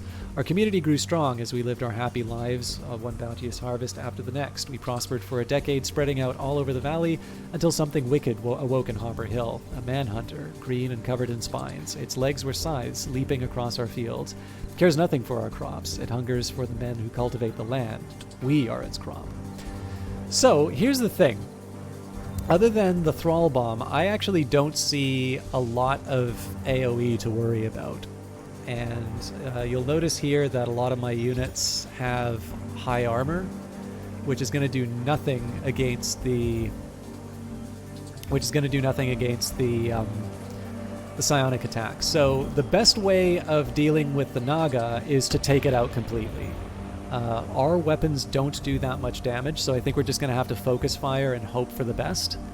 I will want to take it over because this seems to be a pretty devastating unit. Target number 2 is the Strix, and this is not because... I mean, obviously a Hopper Hound that can blow up is a really big problem, but, 45 health against... And, the fact that the Naga is going to be delivering some really tough attacks each turn. I mean, I just need to accept. I need to prioritize as best as I can. Now, one thing I am a little curious about is whether or not it's to my benefit to sort of pull everyone back in preparation. I don't have any strong views one way or the other on it, but I think I think that's the approach I'm going to take for now. Obviously, not everybody has...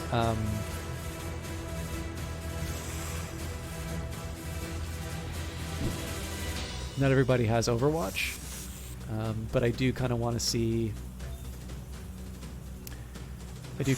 how the AI responds to this. Now, there is a problem I have with this approach, which is I'm really giving the Hopper Hound the opportunity to run in and mess up my lines first. But that could also be an opportunity. If the Hopper Hound runs ahead too far, then that means my units are going to be able to come in and really mess with it before some of the other units are able to accomplish what they want. Also, giving them a longer journey gives me the possibility of gaining my special operations. So we'll see.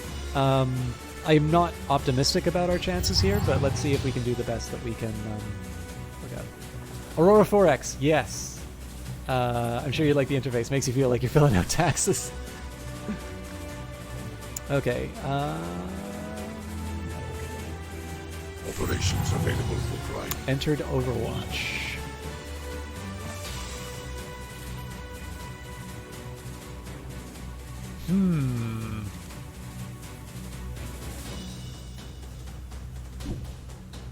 Well, I gotta take the opportunities as they emerge, so it looks like we're going after the Strix. Jesus Christ, that does nothing to it. I don't see how we can win this.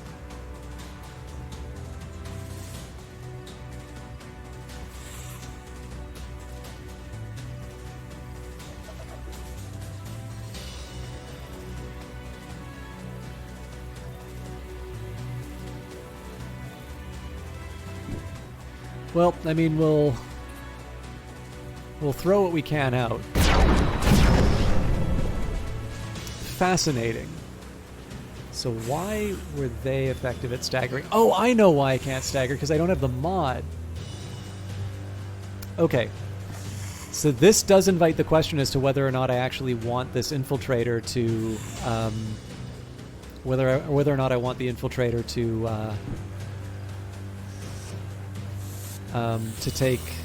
take the form of the Naga.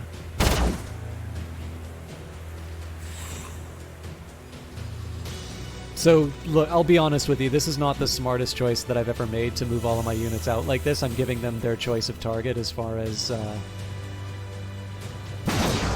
Damn.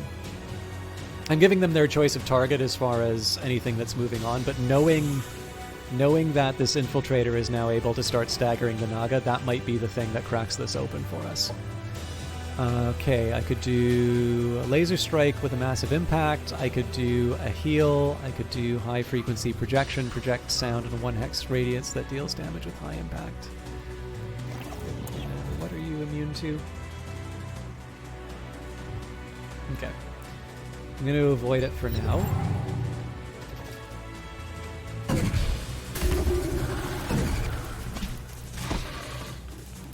Yeah, so that's enough to kill. Eternal glory.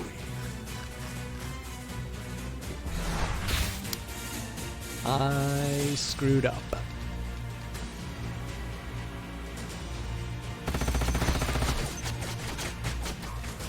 Yeah, so, well, I mean, the fact that I was able to stagger with the kinetic weapon, with the infiltrator, was interesting. I was really not expecting that to happen. So, I mean, we'll employ the strategy that we had originally to try and stop this guy from being able to deliver its payload.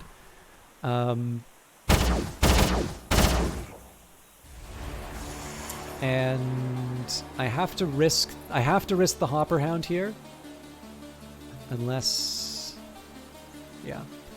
So I'm risking the Hopper Hound here on the simple fact that I don't want this guy to be able to blow up this unit. So I'm picking I've got two bad options. This is the slightly less worse of the two bad options. Cattle for the slaughter. So I mean, they're still going to get their flank and whatnot, but there's a couple of really important things that happened here. I'm willing to redo this combat to see if I can perform slightly better, because I obviously went in on the bad assumption that my weapons staggered on their own. I think if it was just down to the Hopper Hound and the Vanguard, it'd be a tough fight, but it'd be a manageable fight. The fact that I lost this unit so early makes me a little more doubtful. I only have the two, right? Yeah, so I think probably I should keep the laser strike as a last resort. Brutal. Eternal glory. Presumably he's gonna buff the unit. Yikes. These guys are, of course, wide open, so...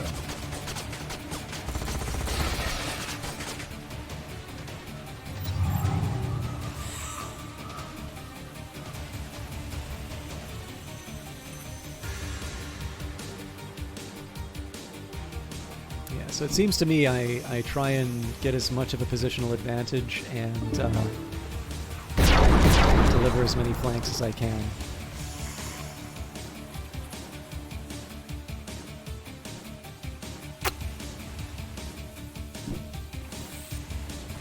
So there's a side of me that really, really wants to clone this thing. If this guy survives, we can do it.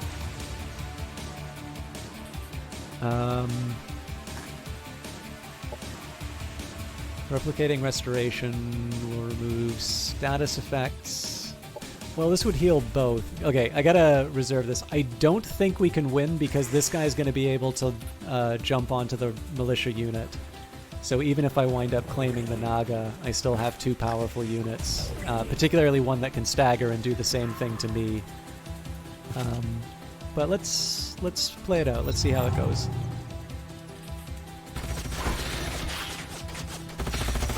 Yeah, these buffs are just too strong. Unit down.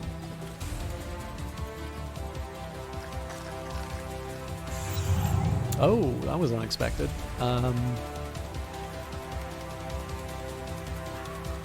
So this is the dilemma, right? Now I need to decide whether I want to kill it or if I want to if I want to take my chances as a Naga against a Naga.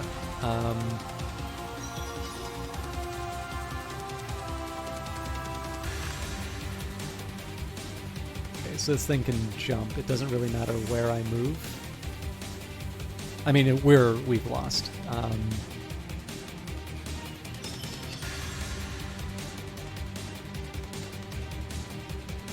Oh, and he's got the Overwatch too.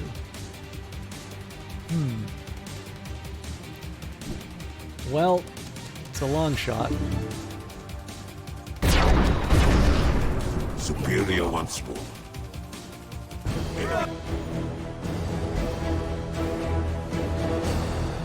Wow. I didn't even think about that. So if you take out the two Voidbringer units, you all right. Well, guys, purely all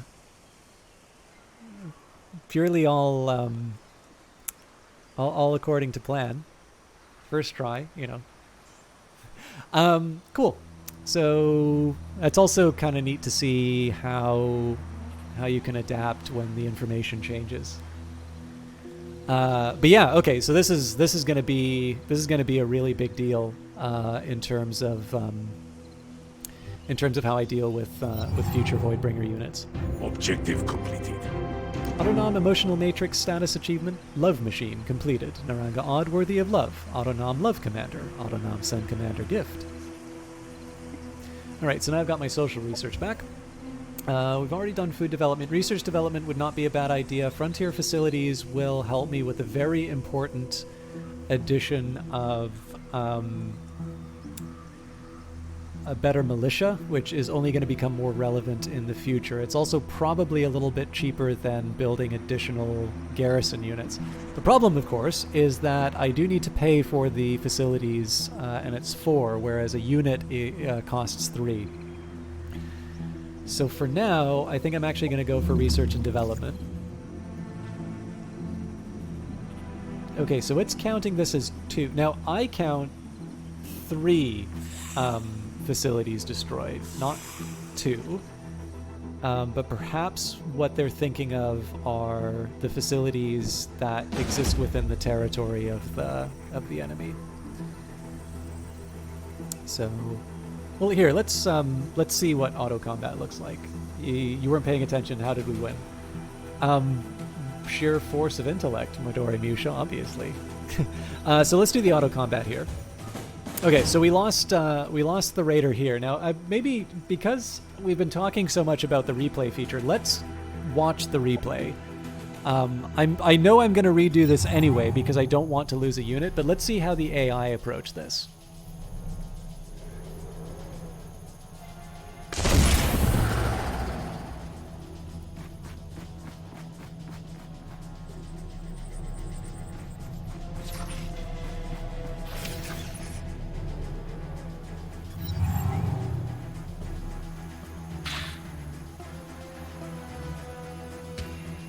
Yeah, so obviously I'm a lot more aggressive with my commanders than the AI. Definitely not a bad idea to group those guys together for the shields, but seeing as most of the attacks are going to be melee attacks that go through shields, I feel like that's just really setting them up for getting gooped. Okay, I mean, that's not a bad idea, but they better actually capitalize on its use. Yeah, so I mean, in this case, they're attacking the unit that isn't. Oh, but yeah, they got the analysis. Okay. I mean, it's a good start.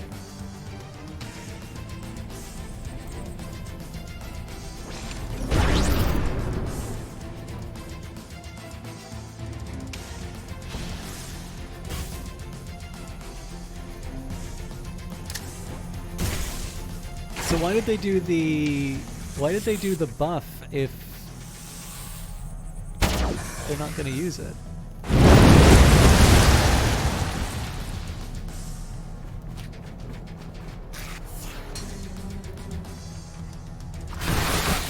Oh, come on, Bastard Worshipper. I wanted to create the legend of my brilliance. Yeah, Lord Sloth, I have the problem as well. Yeah, so this is the problem, right? Like the fact that you get the so Like, the fact that you get the shields from grouping up is really nice. I find this with the Kiriko too. Like, I just think there's way too many AoE attacks that devastate you to make grouping up like that worth it. And I think in particular, because we're going against the Kiriko, who are primarily physical attacks anyway, I don't see why I would voluntarily set myself up for AoE attacks, which we know the Kiriko, like, the first attack from a Kiriko is going to be the Barf, right? Oh my god, yeah. And with the Cattle for the slaughter. the engulfer just makes that adds insult to injury. So I think the AI is onto something with its effort to try and take advantage of the bonuses, but like the payoff relative to what you actually get from putting your units together when facing against an enemy like this, I just don't see how it works. Bast Worshipper said that I quite literally projected my thoughts into the game and achieved victory that way. But yeah, he had it right, Midori Misha. Basically, if I kill the 2 Void Spawn units, that stops the enthralled units from being able to attack. Okay, so let's think. First question I have, and this is something that I usually do with my commander in each case, is I ask the question, am I actually able to do some kind of aggressive action on the first turn? In this case, the answer is yes. It's an outside chance of working, but I think it might be worth taking. Actually, no, in this case, it's not worth taking because I can spawn a new unit. Ooh, I've got 2 infiltrators now. Fancy. Unfortunately, I'm not close enough to Hollow Shift, although I could turn myself into a Frenzy. And you know what? I'm going to do just that. So I don't need to sign up for it. So this is just from the last combat that I was in. I don't need to steal it because I already have it. That's not because the AI did the combat before. That's because I had a previous encounter where this guy became a frenzy. Okay. I could do an attack. I'm going to change what the AI did a little bit. This is going to impose a risk on this recon unit. Oh, no, that's not worth it. Yeah, so what I'll do instead is I will put down the beacon in the most likely spot for the fight. What's my secret tech? The AI, the one where you like take over, you take over the baddies. Why can I not remember the name? It's good against, you get the hackers, you get the... Where's my commander?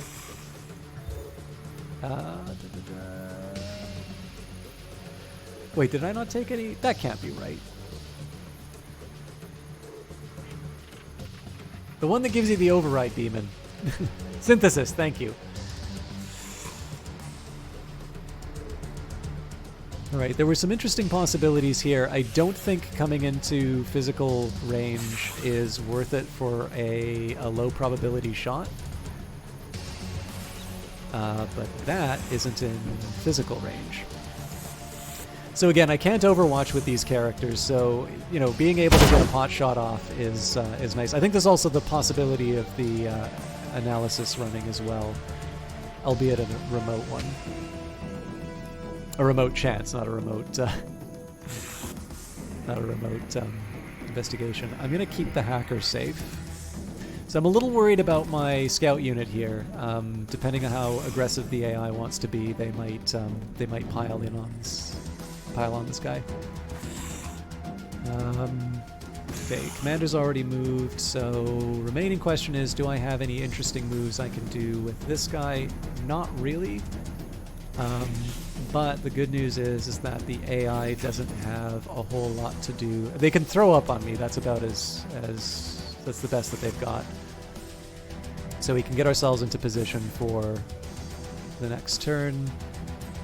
And the real question is, how close to an opening do I want to go? I'll take the cover.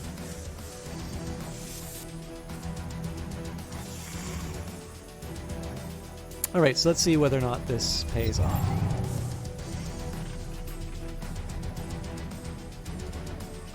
Well, we knew that was coming, so...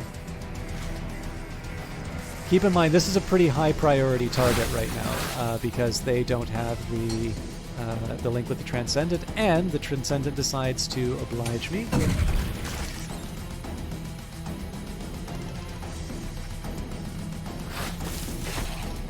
Operations ready. Alright, so Recon Boy is going to be doing a lot of work here, but first things first, I want to take my hacker, and I want to make sure that I am staggering the Transcendent, so we'll set up a nice flank. Actually, it probably doesn't count as a flank. Oh, it does. Nice. Alright, so no longer the benefit there. Now the Transcendent's going to heal, so I want to make sure that I take them out completely or I ignore them. First things first, though, I'm going to move back. I'm reasonably confident that we can take this guy out, so I'm not going to worry about the hiding. Ooh, just shy. So the question would be whether or not I want to...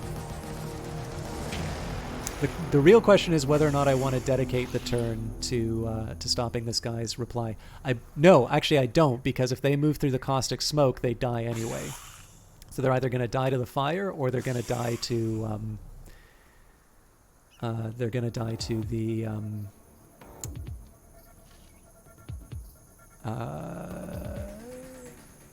caustic smoke. They've already used their spit up. Okay, so do I want to go fisticuffs with the rending claws? Do I want to? Yeah, lots of options here. So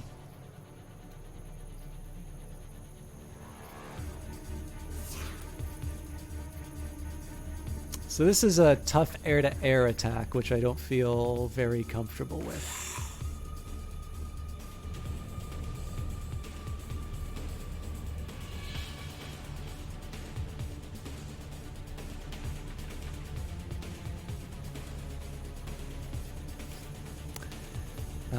Okay, well, first things first, I think I'm going to get the most survivable unit that I can. So Transcendent's got 45 health, so does a Frenzied Militia. With that in mind, I think I will... Oh no, hang on, this is a sleeper agent. This is something totally different. Alright, in that case, how much damage can I get you to do on the Engulfer?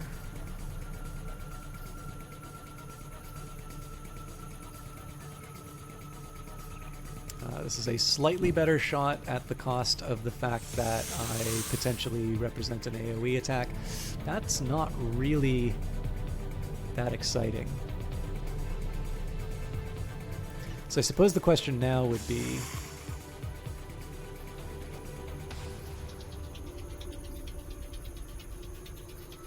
Well, I could jetpack and then... I kind of get the free move. I'm feeling reasonably confident. Enemy destroyed.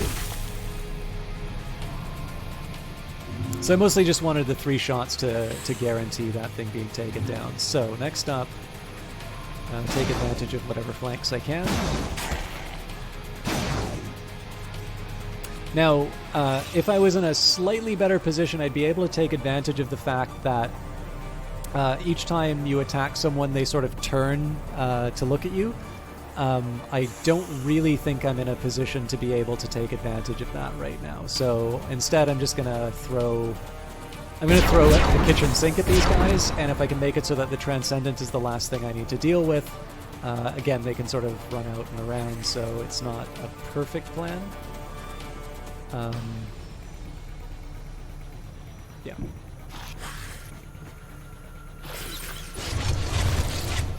Oh, you know what? There's one thing I didn't account for. Enemy down. The Transcendent will be able to heal this unit, so I do actually need to take the time to take this guy out properly. Enemy killed. Right. So the Transcendent can do damage, and it goes through shields, but there's no way that they're going to be able to do enough damage to kill a unit. So we're pretty much in the clear now. If I was... Ooh, that's more damage than I was expecting. If I was particularly clever, I might consider, trying to shapeshift to the Transcendent. And then that would allow me to sort of heal up my individual units. But that's, that was assuming that I was able to get through that combat without losing any other units. And I didn't want to run on that assumption. So, all right, so this is a pretty self-explanatory flank, but the big thing about it is that all my other units are facing this way. So this is the unit that I would want to attack with first. Might be enough to kill him anyway, but he didn't get a crit. So now the question is just whoever delivers the coup de grace. We'll give it to the scout. Our forces are victorious. So, the AI, I'll be honest with you, like, the fact that the AI lost a unit is not the end of the world. I think the AI made some very sensible decisions. I just happen to think that this was a little bit disrespected the fact that almost every unit that the AI could deploy had AoE damage. So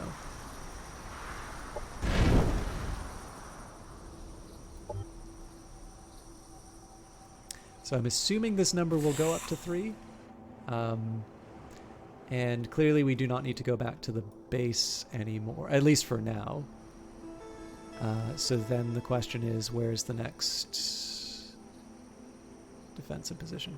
Now, it may be worth remembering that I do still need to clear out the exploration site, so it may not be a bad idea to get my... Yeah, actually, you know what? So this guy is a big, wide-open, obvious military unit. It's not actually clear that I necessarily want them sort of tromping around, announcing my location to everyone. So I'm going to get them to investigate the exploration site for the extra science. These guys are going to become my unofficial scouts. This is mostly just trying to look for defensive facilities, and we see we have one there now. So I've got 2 pretty obvious attacks, and again, all of these units have universal camouflage. I completely failed to appreciate what... Oh, does it not show me? So again, this is where I fail to... follow my own advice about reading stuff, right? So this hero gains 10% evasion and universal camouflage, disables the option to gain Domok instructors. And I took a look at Zardoz army training and I was like, you know what, that's not actually that exciting. So it says, with Zardoz training on its background, the hero uses its gamma leadership to improve all units in its army. Non-hero units gain +2 resistance against status effects and universal camouflage. And I was like, +2 to resistance? That's not that big. I have no idea why I completely ignored the universal camouflage, but basically, like, unless there's a detector, people can't see this stack moving around blowing up bridges and stuff. It's awesome. There's also a lot of messages here, so I'm going to save really quick. It's 22nd, right? Yeah. I'm probably going to be wrapping up pretty soon because I'm already a half hour over, but I did have a small break in the beginning. It also took me a while to get going. But let's see how far we can go. So Nicole denounced Chancellor. Chancellor Corps has insulted my empire. I mean, it takes a lot to make me cry. Greetings, Naranga Odd. I have some information on Chancellor Corps that may be valuable to me. Chancellor Corps insulted my empire! Chancellor Corps might do this again and is not to be trusted. Okay.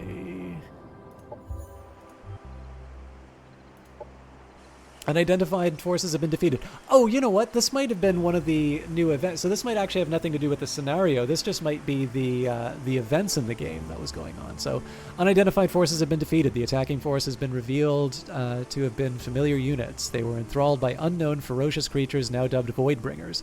The incoming sub-faction Voidbringers has given the name the Otherworldly Crucifiers to those who have been enthralled by them. This should give us an indication of the damage channel the invaders will bring down upon us. We must prepare our armies for the coming invasion of these void... Nope, this seems like a story thing. Yeah, I'm definitely not in any shape. I still need to record a Morrowind episode, so... Alright, we're being eaten alive. Our branches are stripped bare. Sap is spilling out of open wounds. There is pain with every cut these animals inflict. Our fruits and nectar are freely available, and yet this is not enough for some. Return our nutrients by committing these plant eaters' bodies to the ground. Alright, I'll do that if I can, but it's not a high priority right now. Symbiote Naranga Odd, why do you aid the enemies of the Mother Node? We would ask that you stop aiding our foes. Generally, I agree, but Operations available. I need to make sure I'm not doing too many... I can't be fighting on too many fronts right now. Okay, science is coming along nicely. 3 turns for bioengineered food. This is going to take a while for us to get the rock concert ready, but I am interested in seeing where this goes.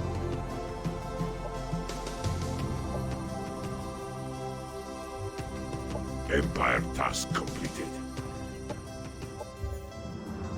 Database updated. Diplomatic relations with Naranga Odd Alter now available for trade. Sentinel Golem, Autonom Network Connector, and Mining Laser upgrade. Now, I've been a bit dismissive about the Autonom. The Union's emergency service robots, their backup systems allowed them to develop autonomous sentience after their separation from Core. The fact that I have these synthesis units does mean that I'm going to be able to give some pretty impressive buffs to the Autonom units. But again, I would just say that if I want to... You can take the negative view and say, what faction am I willing to piss off? And on that front, it would be, I'm willing to piss off the Autonom because I know I'm able to exploit their weaknesses a little bit easier. The other way of looking at it would be,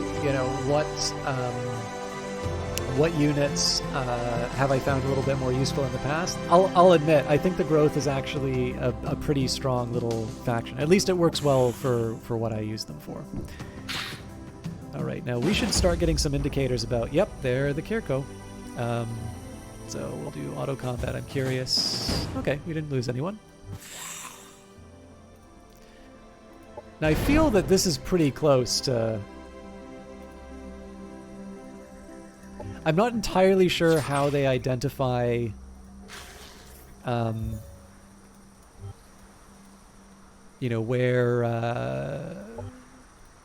where enemy units are. Like if I get caught out here, I'm in a bit of trouble. But again, that universal camouflage is the thing that should be keeping me safe. We'll see if it works.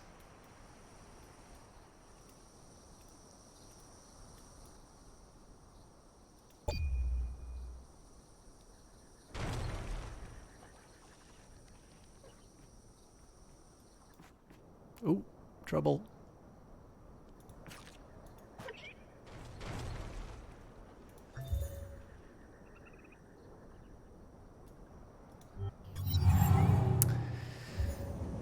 Therians, run with the pack, Naranga Odd. We salute the treasure ship of these illustrious... and salute the treasure ship of the illustrious Therians. You see nothing precious? Well, look again, closer, and you will notice the immense value that can be found in the gleeful freedom of our company.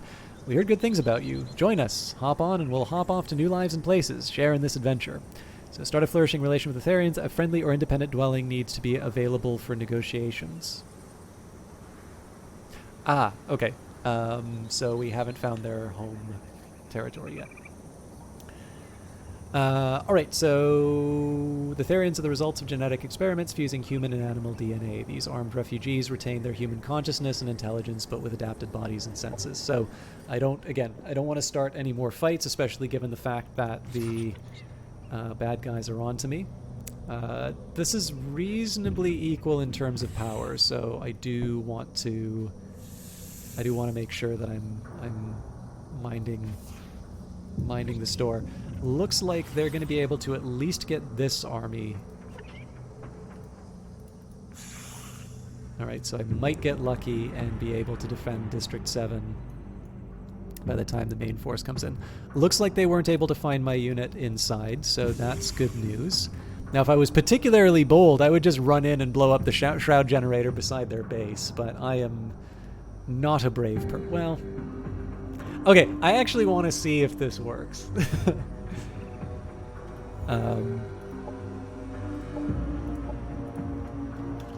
Yes, I'm being a total scumbag about this, and I feel great. Ah.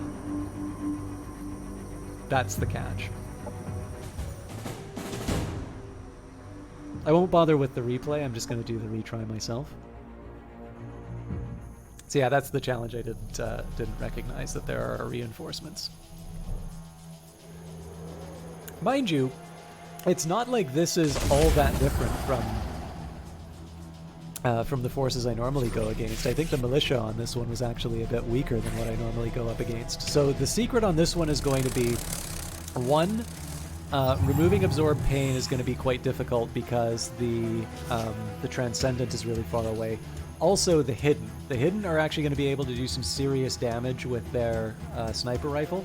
Probably the answer to that is going to be to get a flank on them with superior numbers when the time comes. So at the moment here, I'm going to take advantage of the... So there's two halves to the situation I find myself in right now. One, they're slightly more serious units. I want to make sure that I'm respecting the sort of the advantage my opponent has right now, but because they are reinforcing from a further distance, I'm able to take advantage of their spacing and sort of focus down their individual units, and that's going to be what I'm focusing on for this turn. Although it does invite the question as to whether or not I want to use my commander to bring a turncoat in. That's not a bad shot at the Unleashed, but I think in this case here, you know, extra bodies are really hard to turn down.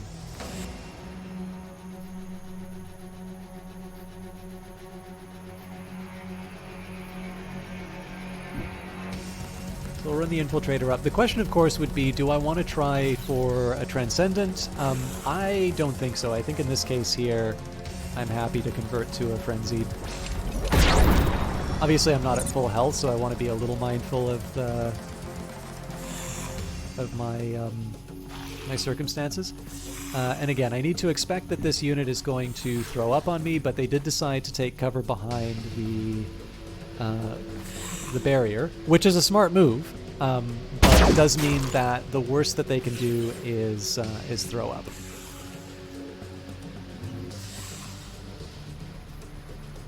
So to me, first priority will be the Frenzied. And then second priority will be the Unleashed. And the main reason for that is I know next turn, Naranga Odd's going to be coming in with a trio of some machine gun shots. And again, I want to... So it's possible I get gooped here. Or, well, you know what? If I move my unit here, I don't get gooped. So again, just a little pot shot.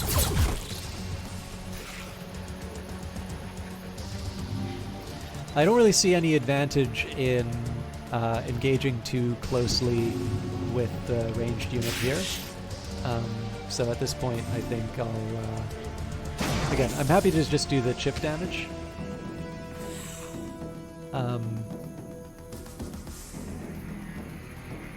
Now, I don't believe the Unleashed is able... Okay, the Unleashed does have the gunk shot. Oh no, but that's air-to-air. Yeah, so they just have physical attacks, so I want to be a little careful. Ah, well, it's a moot point because they...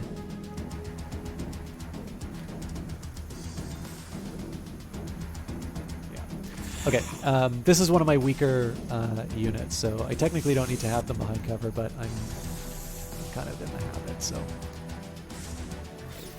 Alright, so I'm a little worried because the units that are most likely going to be attacked by the Unleashed are my weak ones, but the damage is going to go somewhere. We've got half points on the Kiriko that isn't covered by the Transcendent. These guys are going to be coming into play. Now this is kind of the mystery, because I'm really not sure quite how I'm going to handle this.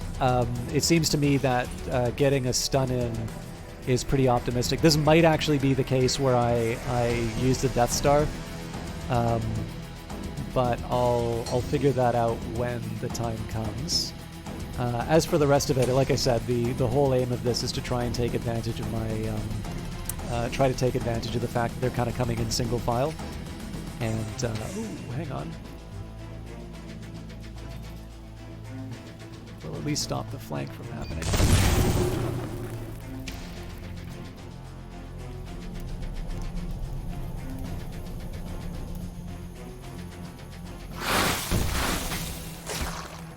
Interesting. I actually wasn't expecting that. Oh, okay, so apparently it's not just an air-to-air, but I got lucky.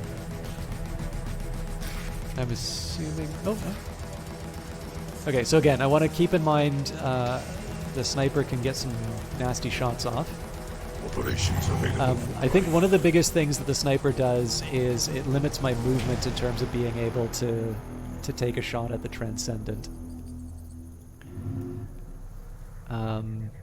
So I think the time has come for us to put down bacon.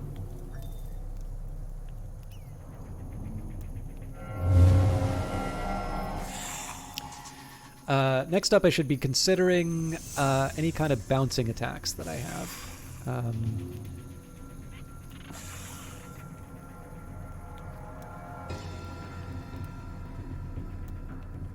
So bypasses shields and armor, deals 1 less arc for each hex that it's away. I've got the scrambling virus, but again, that doesn't really do a lot for me at the moment. Now, this guy, unfortunately, so what exactly? Mind wipe. This operation has an 8 strength chance to apply catatonic to a non-mindless unit for 2 turns. If resisted, applies broken mind instead. Catatonic, this unit cannot use any abilities. So basically, they are good for a meat shield. Now again, I don't want them to... I don't want to be careless with them. I just need to keep in mind that I'm not able to do anything effective with these guys right now. Alright, so I can get 2 shots with slightly less damage, or I can get 1 shot with slightly... Well, 2 shot with slightly more damage is clearly the higher expected value. It looks like that guy lives, though. That sucks. Well, maybe we'll get lucky. Enemy destroyed. Alright, I'll need to figure out what I want to do with this guy. Right now I'm just looking to avoid him getting hit by the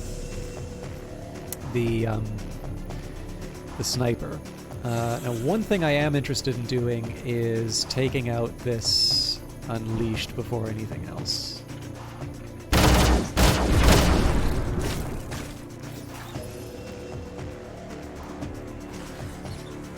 So again, I want to be mindful of where they can attack me. They can't attack me on this bridge. Am I able to throw up? Okay, I can't throw up on it though. So this guy's got to go toe-to-toe.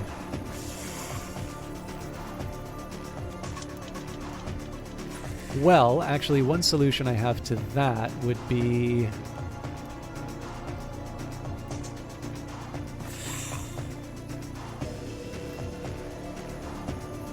if I can stagger them enough.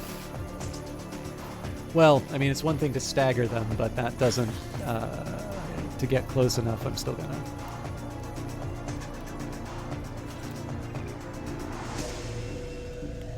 Okay. So I don't like spending money this way, but let's start with getting rid of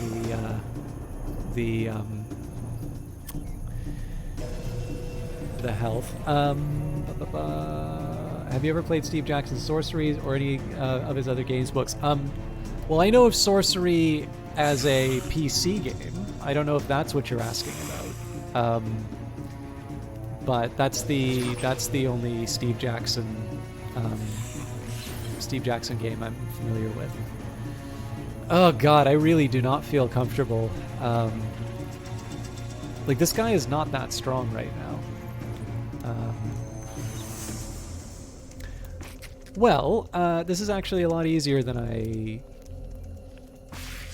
I'm making it out to be. So I'm going to keep back here. So the aim, of course, is to avoid getting spit up on. I will lose the... Yeah, so there's a small drawback here in the fact that I spent money and tactics breaking the absorb pain at a time I really didn't need to do that.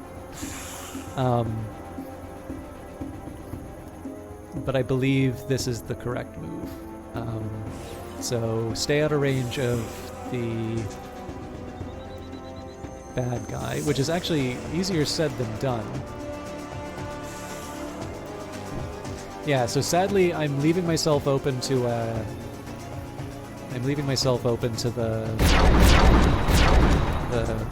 Cattle bar. for the slaughter.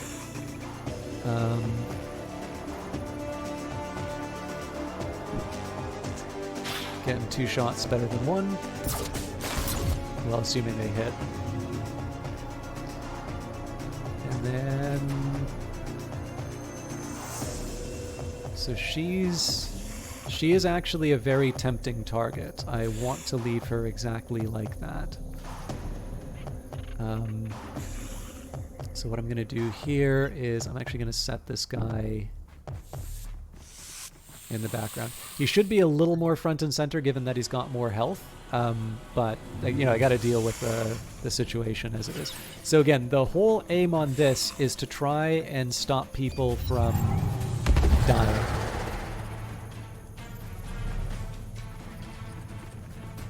Yep, they took the bait. Oh. Alright, I see what they're doing. That's a clever move, but... Holy crap. Oh no, okay, I was gonna say, it's like, that's a... Oh, okay, that's right, I forgot. Well, I mean, one good thing about that move for them was that it rendered this unit completely useless. This guy's still debilitated, so one of the first things I want to do is inflict some kind of stagger.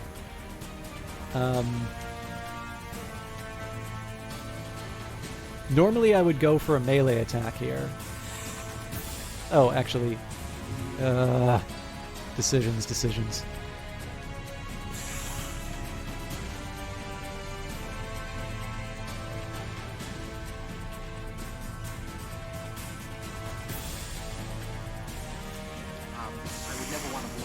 Lord Sloth, thank you very much for the follow.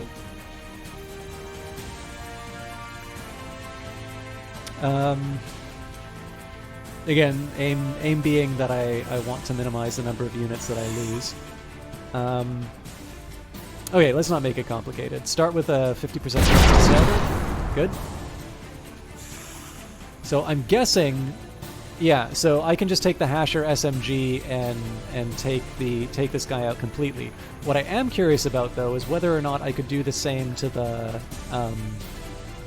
to this unit. Looks like I can. Now, this is pretty important to me to shut this guy down, or at least to inflict some kind of stun on them. The reason for that is I'm in danger if they if they can get a full sniper shot off. So I'm gonna do something a little reckless with my hacker. I'm just gonna go straight point blank range. So they get the virtue of being obscured. It's also taken an action point off the sniper here, right? So in this case, they still get the snapshot. That is not the same as getting a full psi rifle shot. So now the rest of this is just cleaning up the Kirko. It would seem to me this is the better shot because it opens up more of my units. Enemy annihilated. Alright, so now we can see whether or not I'm able to take advantage of my position to inflict some harm. I don't have any AoE attacks to worry about, so I'm okay sort of jumping in and just attacking them straight in the face. Again, it's also important to remember that these are units that have sort of full health, so I'm a little less worried about their longevity than, let's say, these guys. These guys I want to protect. Well, I mean, within reason. It's not like I'm gonna... Like, this guy I'm putting in... So there's two potential areas where they're at risk, right? From the Transcendent and from the the sniper, but you know, I can't like I can't be fearful forever. It's, you know, it's clearly a calculated risk I'm taking. All right, so I got 26 health left on the frenzy. Now again, it's important to keep in mind how much the Psy Strike does. So assuming they don't get a crit, we're looking at what is it, 3 of those, so that's 24 damage. I don't see any credible path where this unit winds up damaging an enemy, so I'm not crazy about putting them on lower ground, but it seems to me at the very least I can guard. So I don't know, I might have been able to play this turn a little bit better, but as long as we're minimizing threats, I feel okay.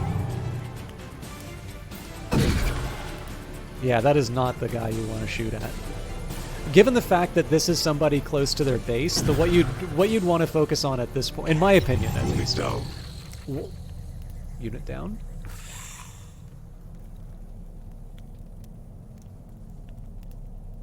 Why did it say unit down? I don't know. Oh, the reconnaissance boy. So, like, if I was playing this, the way I would probably be focusing on the situation would be acknowledging that these units are going to be lost, but because they're close to a base, try and make it so that sucks. I was debating on using one of these guys instead. Okay, well, let's I'll take the opportunities as presented. Why does it you feel like this game fell off even though it was such a well... what do you mean fell off? Like, you mean that people didn't take it up? Or the game wasn't quite to your taste? Sorry, washed up gainer. I had a little trouble parsing the comment.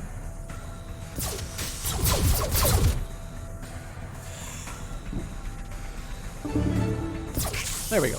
But yeah, so if, again, given the fact that this is close to my base, I already know that these units are going to die. There's no retreat option. So what I would be doing was be trying to take out, you know, one of these units. Ideally, given the fact that the Frenzied was already at half health, it would have been great to focus in on this guy because this is obviously a really powerful unit. But this is actually pretty good. This is a pretty good run for us.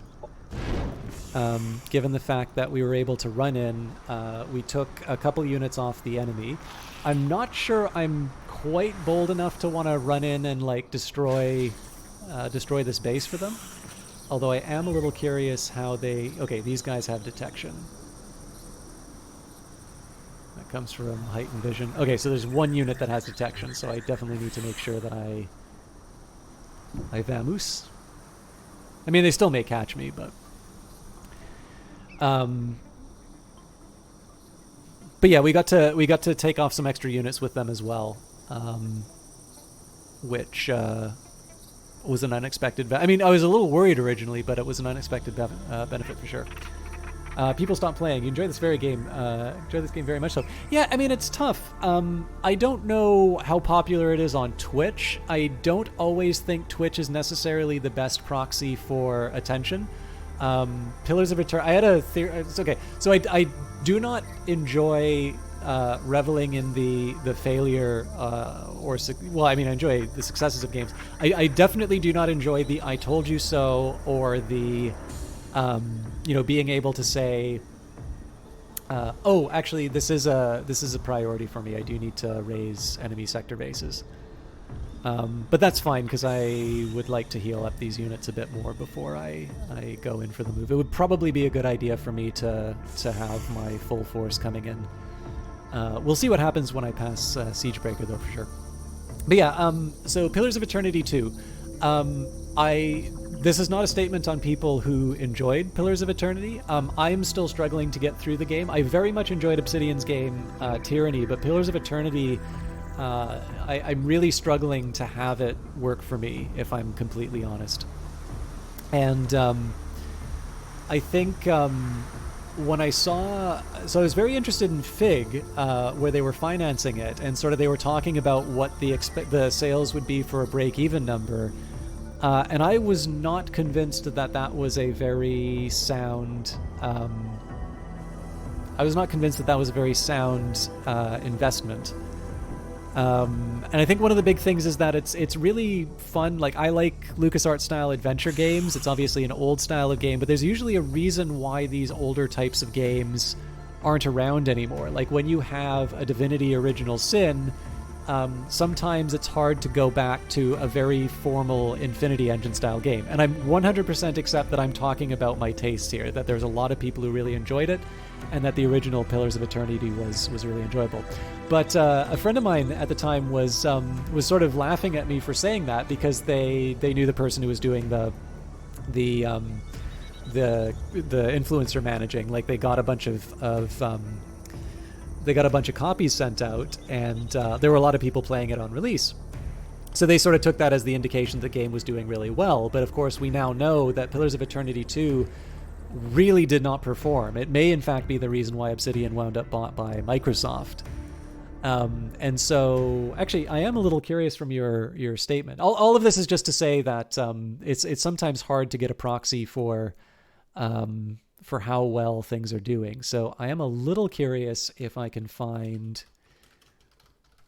I think there's a website that goes beyond 100.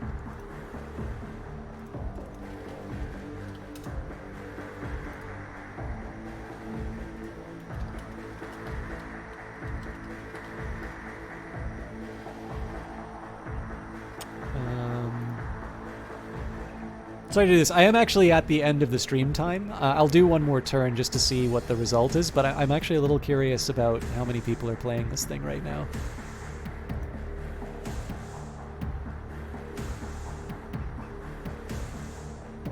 Yeah, so very, very low Twitch numbers. Oh, does this only go for a week? So SteamDB has... Okay, here we go. So on release, 10,000 players. When a new DLC gets released, it looks like it goes up to about 2,286. Does look like it's turned down. It looks like the drop-off's actually pretty severe after invasions, though. I wonder. I'm really curious what the concurrent players for a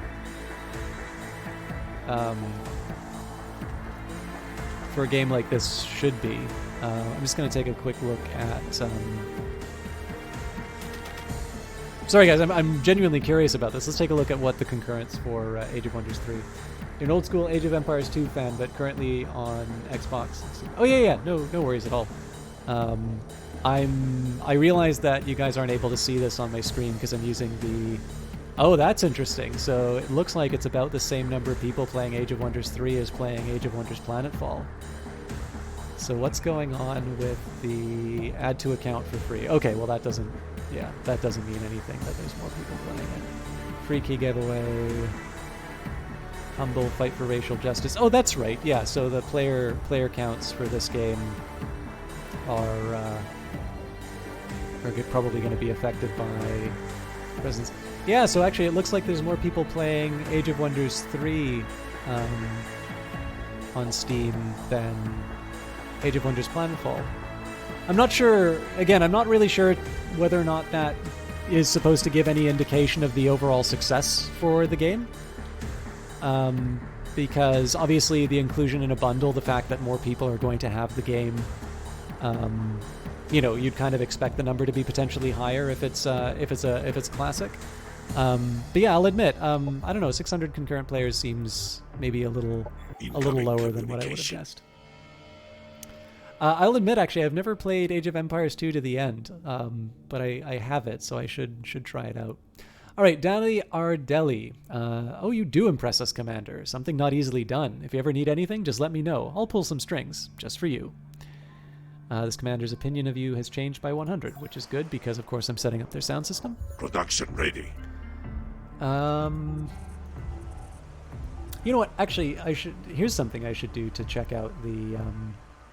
It's funny actually because it seems like when a new DLC comes out, it still gets on the new and trending and like the top sellers.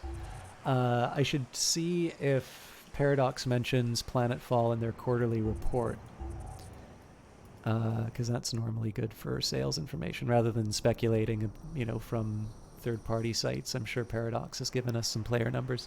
Sorry, guys. I realize I've completely. I realize I've completely gone into my own head here, but I'm really interested when people say. I guess the best thing that I can say too, if Vorstiftgenner, if they're indicating a general sentiment about the game that it, it made a big splash and then it sort of went away. This is actually one of the things that I like particularly about Twitch, which is it's very clear that I am not going to be, ya boy YOLO swag. Oh, they found me. Oh crap, they found me. How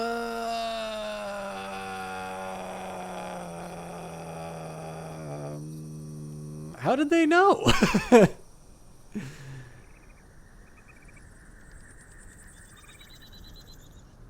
Let's go for it. I kind of want to reload after something like that, but let's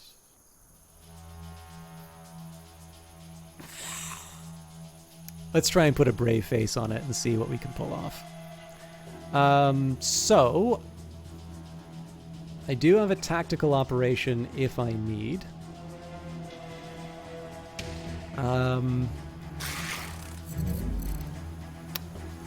Aha. Okay, so step number 1, taking over the Echo Walker is a high priority.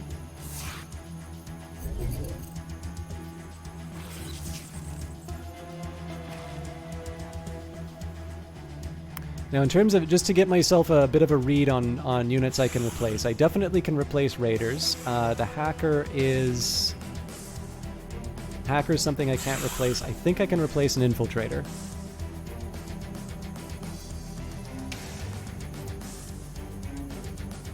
Oh, HD version? Okay, I'll definitely check it out, Washed Up Gainer.